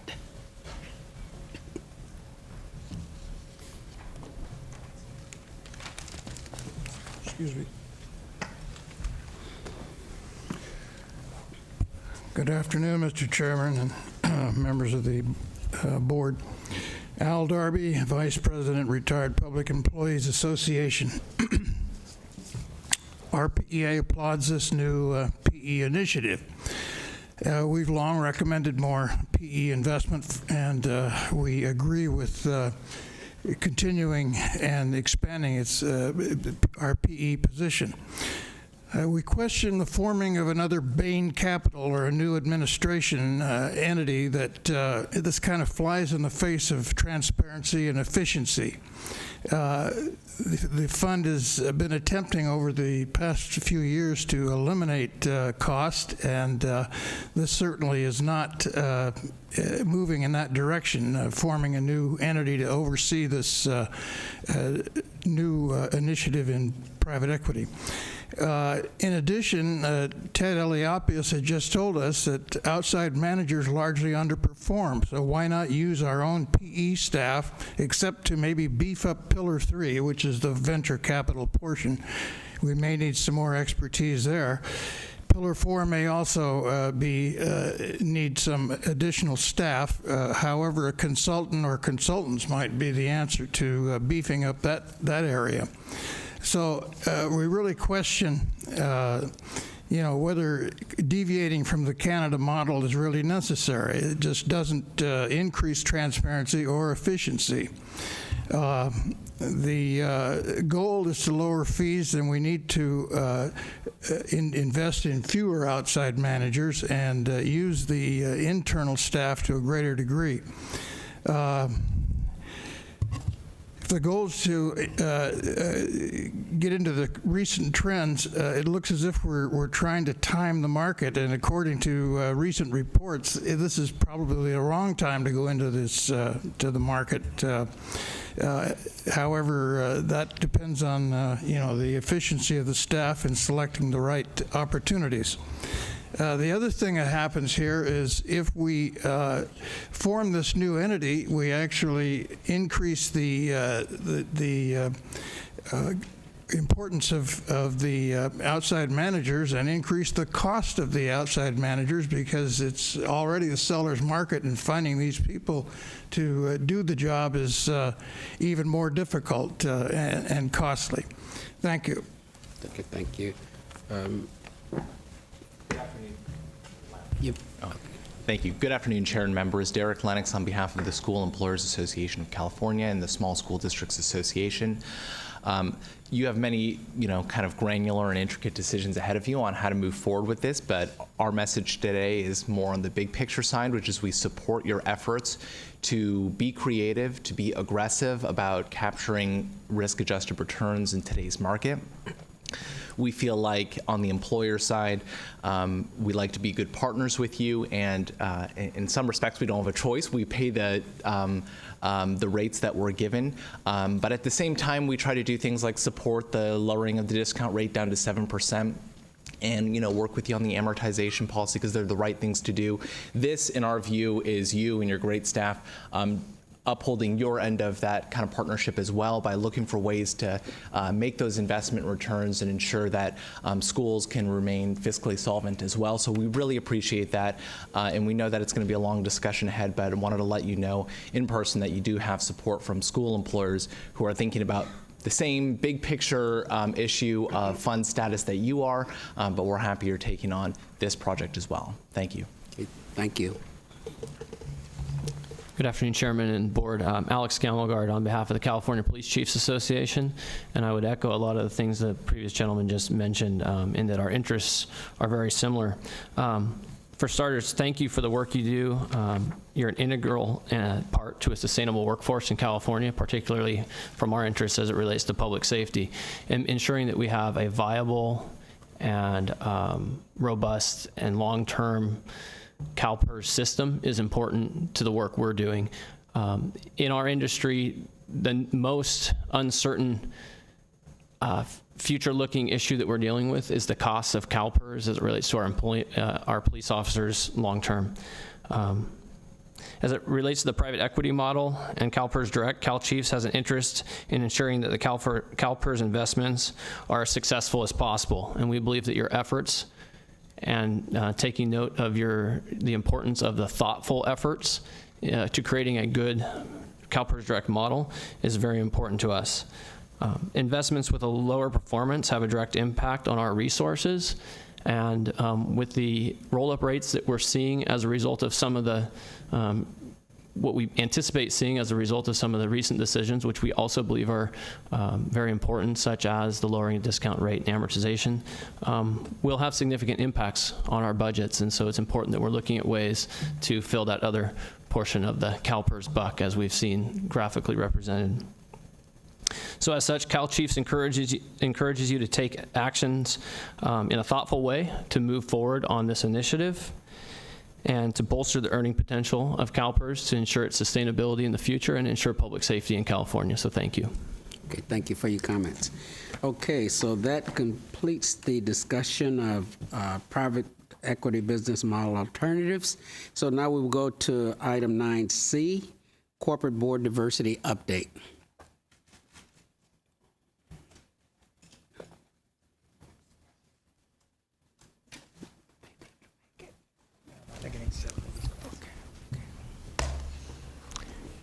Mr. Chair and members of the committee, we're just waiting for our team to come in place. And I'll give them a moment to get their slides ready. All right, Beth, are you kicking us off? All right. Is that me? Sorry. That's me. Beth Richtman, CalPERS investment staff. Thank you for the opportunity to share with you some updates on our board diversity efforts. The ESG strategic plan has an objective to enhance total fund performance by increasing corporate board diversity. And we understand and appreciate the board's interest in this topic. Over the past several years, staff has shared research. Oh, should I change that? There we go. Over the past several years, staff has shared research indicating that companies with diverse boards can have better performance. For instance, the research conducted by Credit Suisse indicates that companies with at least one woman on the board had significant outperformance over companies with no women on the board. But when we talk about board diversity, it's important to note we are not just talking about gender diversity. In fact, how we broadly, we talk about diversity broadly defined. Indeed, our principles state that board diversity should be thought of in terms of skill sets, gender, age, nationality, race, sexual orientation, gender identity, and historically underrepresented groups. And further, they say that consideration should go beyond the traditional notion of diversity to include a more broad range of experience, thoughts, perspective, and competencies to help enable effective board leadership. In light of this broader definition, we wanted to highlight some research that was published recently in the Journal of Financial Economics in 2018 that looks at diversity more broadly. That study concluded that diverse boards perform better on several fronts, including more efficient risk-taking and more efficient innovation in terms of innovation per dollar invested. They found diverse boards were better at creating and maintaining less risky financial policies and maintaining greater dividend payouts. So research continues to support the concept that board diversity can improve performance and is beneficial to us as long-term share owners. That said, I think many of us on the board and staff are concerned about how long it's taking to improve board diversity, particularly in the US, when we see that this could benefit our performance. I wanted to let you know that there will be a new session at the upcoming board offsite. It's going to be called Innovations in the Quest for Board Diversity. And during this session, we plan to explore with you some new tools and new practices that are seen as effective in terms of addressing this issue. And this will all be in support of coming back with a plan in the fall to enhance our strategy on this topic. And this said, I do want to point out that when we talk about board quality, we're not just talking about board diversity. We have 3 pillars of board quality. One is diversity, but also independence and competence. And, you know, as long-term investors, we want to ensure that when we come back with a plan, an enhanced plan on this, on board diversity, that we make sure that these 3 pillars are in concert. And you know, that our desire to have independence and competence on our boards is represented in our strategy as well. So rest assured, we won't neglect those. Now Samisa will walk us through the corporate governance team's efforts and thoughts on potential next steps. And we can plan to talk further even more about this at the offsite. Thank you, Beth. Good afternoon. Samisa Nzima, Investment Director, Global Equities. Since July 2017, we've engaged over 500 companies in the Russell 3000 regarding the lack of diversity on their boards. Our engagement really is focused around 4 main pillars when we talk about diversity, is the diversity policies and disclosures. We think about diversity practices, then benchmarking of progress, as well as board accountability for having diversity practices. As of the end of May 2018, which is 11 months since we started this engagement of the Russell 3000 companies, 18% of the companies have added a diverse director to their board. 31% have enhanced their diversity disclosures to explicitly state that they're going to include diversity when they do board refreshments. About 1%, their responses were not adequate. But really, the point I want to emphasize here is that we've had 50% of response rate in terms of the engagement of these companies, and it's really encouraging that 11 months later, we've even 18% have added an element of diversity to their board. In order to hold directors accountable, for increasing diversity on the boards, what we did, which we brought to the board in March here, is that we adopted a diversity and inclusion voting enhancement, which we applied for the first time in 2018.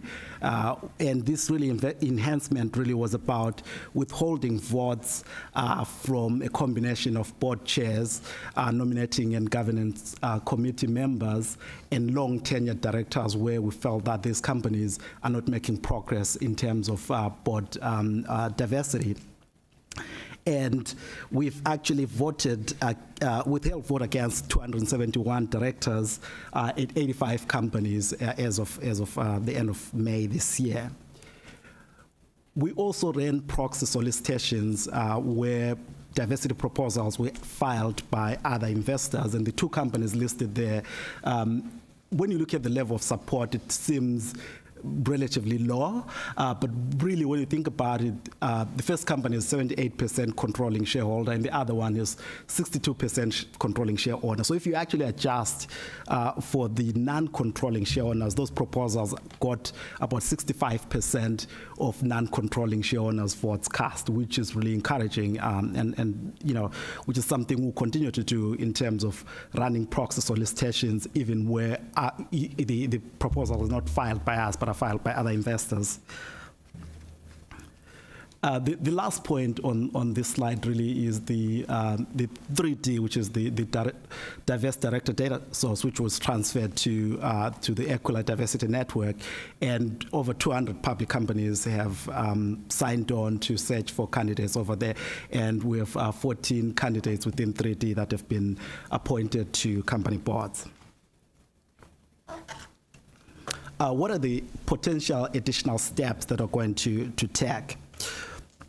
So the first thing, in order for us to actually scale up globally, we need enhanced data analytics platforms from vendors.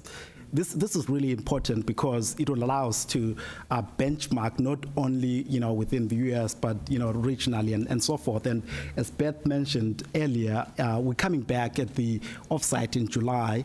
We will explore some of the tools that are out there that are going to enable us to perform some of that benchmarking exercise.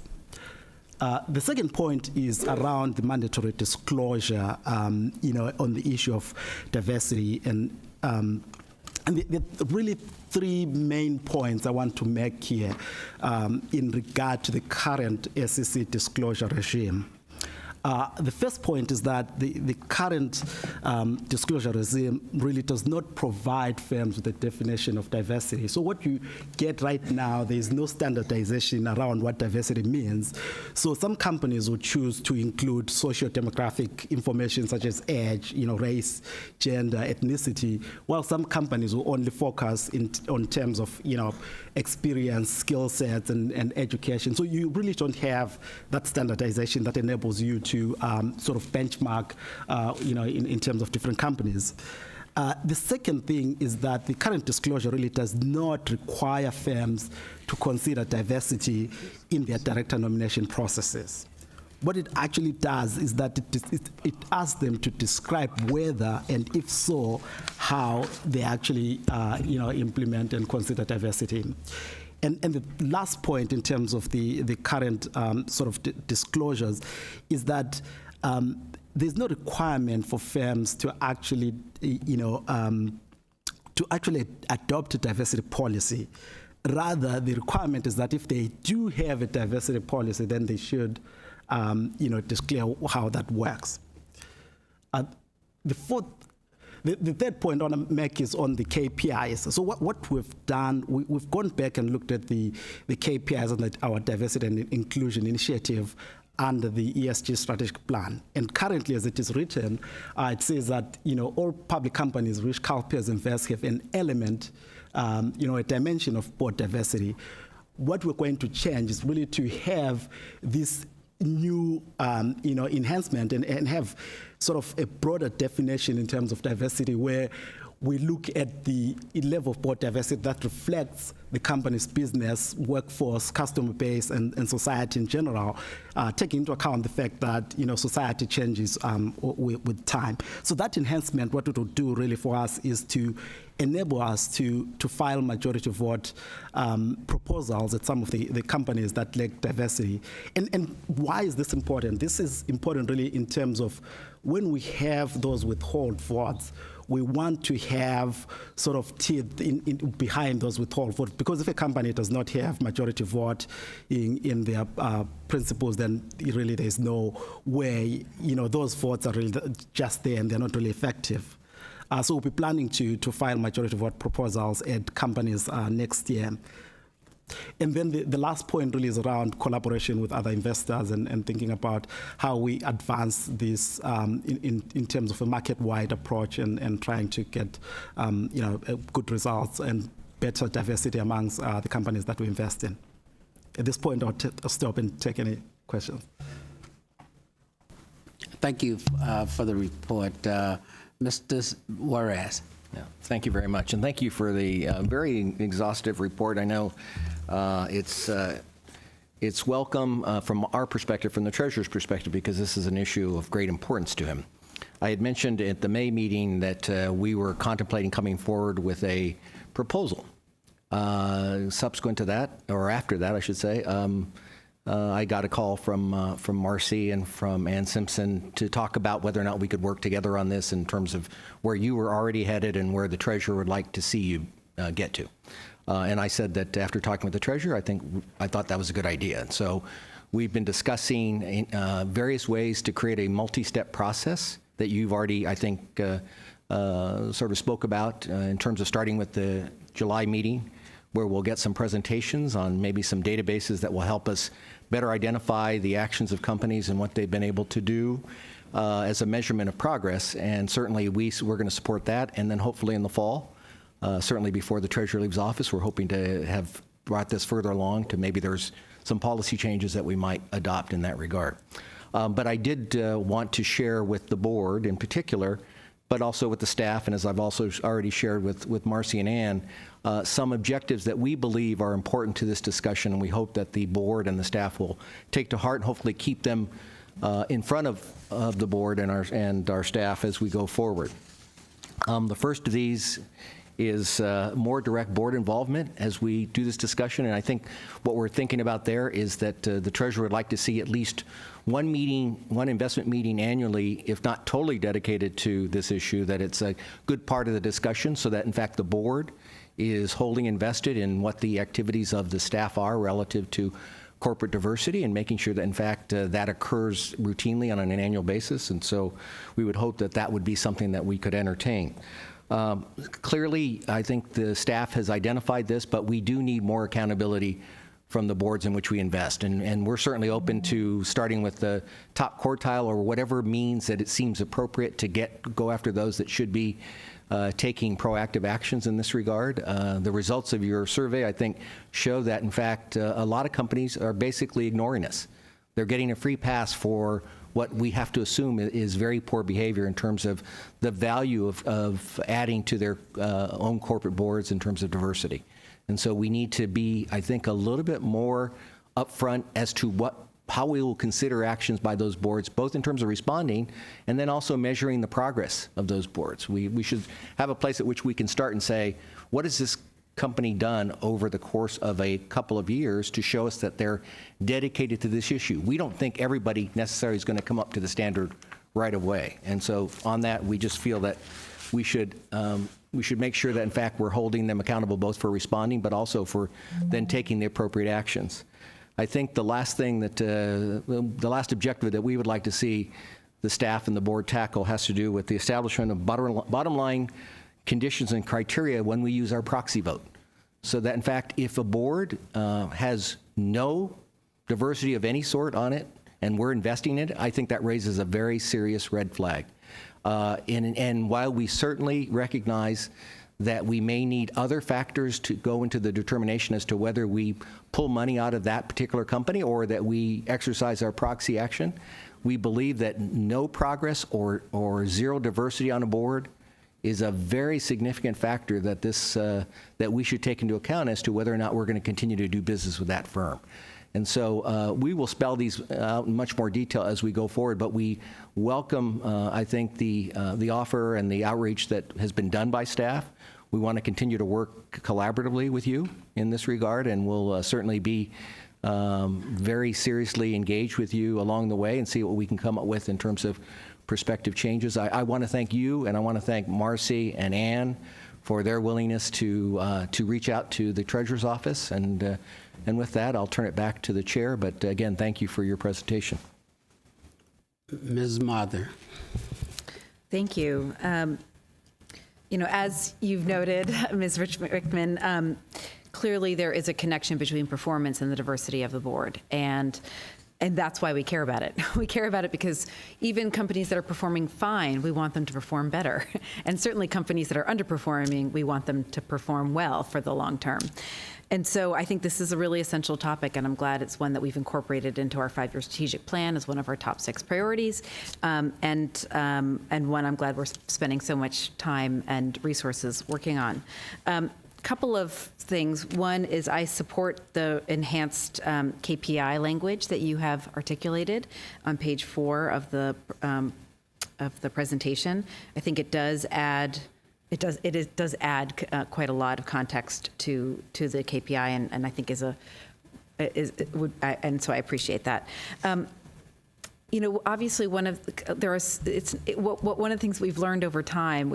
I know when we developed the DDD, the Diverse Director Data Source, we thought that it was really a supply problem. That somehow these boards did not know how to gain access to diverse candidates. They weren't in their social circle or in their business circle or I don't know what, but they didn't know how to access them. But clearly, what we've learned is that's not the only issue, and that part of it is other structural impediments, including turnover within corporate boards and how frequently new seats become available.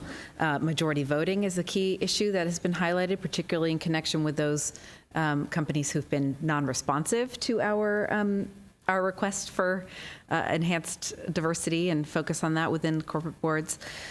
So clearly, these components need to be part of any strategy that we proceed with. And turnover is a tricky one. I'm not sure term limits is the right answer, but some sort of average tenure, or I don't know, because there's some value to long-term institutional knowledge, and yet we don't want every member of the board to be serving for 20 years. Any member of a board is no longer independent after 20 years on the board, probably.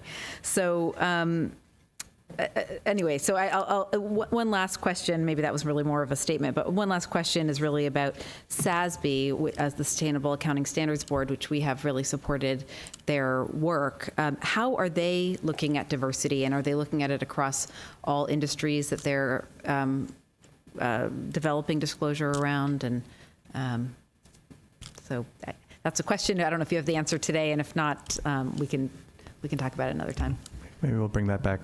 Sure. At a future time, we have more time. Sounds good. Thank you. Ms. Yee? Thank you, Mr. Chairman. Really appreciate the report as well. I, too, also support the enhanced KPI. And I guess I wanted to just understand a little bit more about how it would work, because you're asking for a couple of tiers of information. So looking at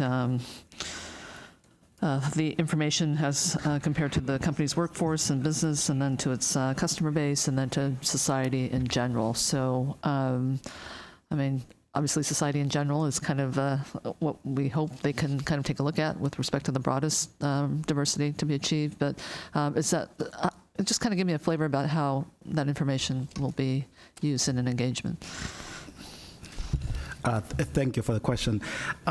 Really, the idea here is to move away from being too prescriptive when you're talking about diversity, because again, when you think about business or you think about society, there's always changes, and we want to give companies the flexibility to reflect the change in society. And when you think about it, again, you think about the way we think about diversity in the U.S.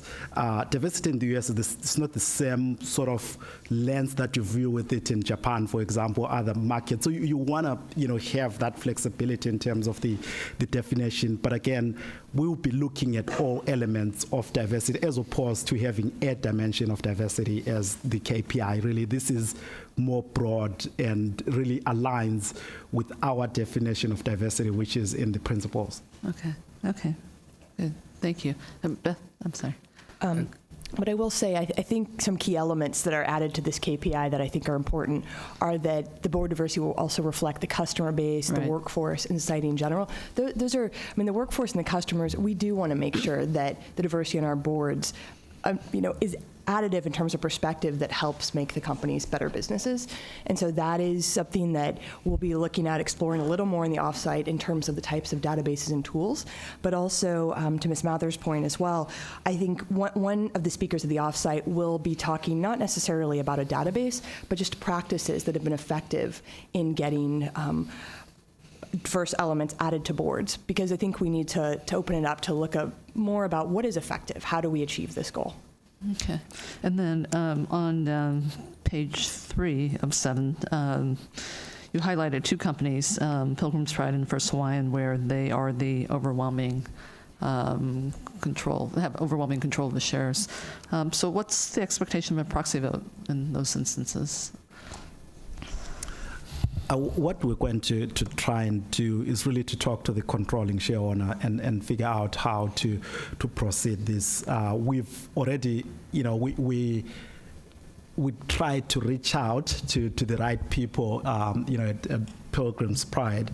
and we did not get a response, but we're trying to see in terms of our networks whether there are people that we can reach out through them to be able to talk to the controlling share owners and be able to influence that situation. So it's something which we're not just going to leave there just because there's a controlling share owner. It's something which we'll try and use our networks. I think we've talked about the value of networks. I think when we're talking about the private equity business model and so forth, and those are some of the things that we can use in instances like this where we can use those networks to reach out and be able to change sort of behaviors. Okay, great. And have we started to talk with other institutional investors about mandatory diversity data disclosure? I mean, is that a conversation that's underway?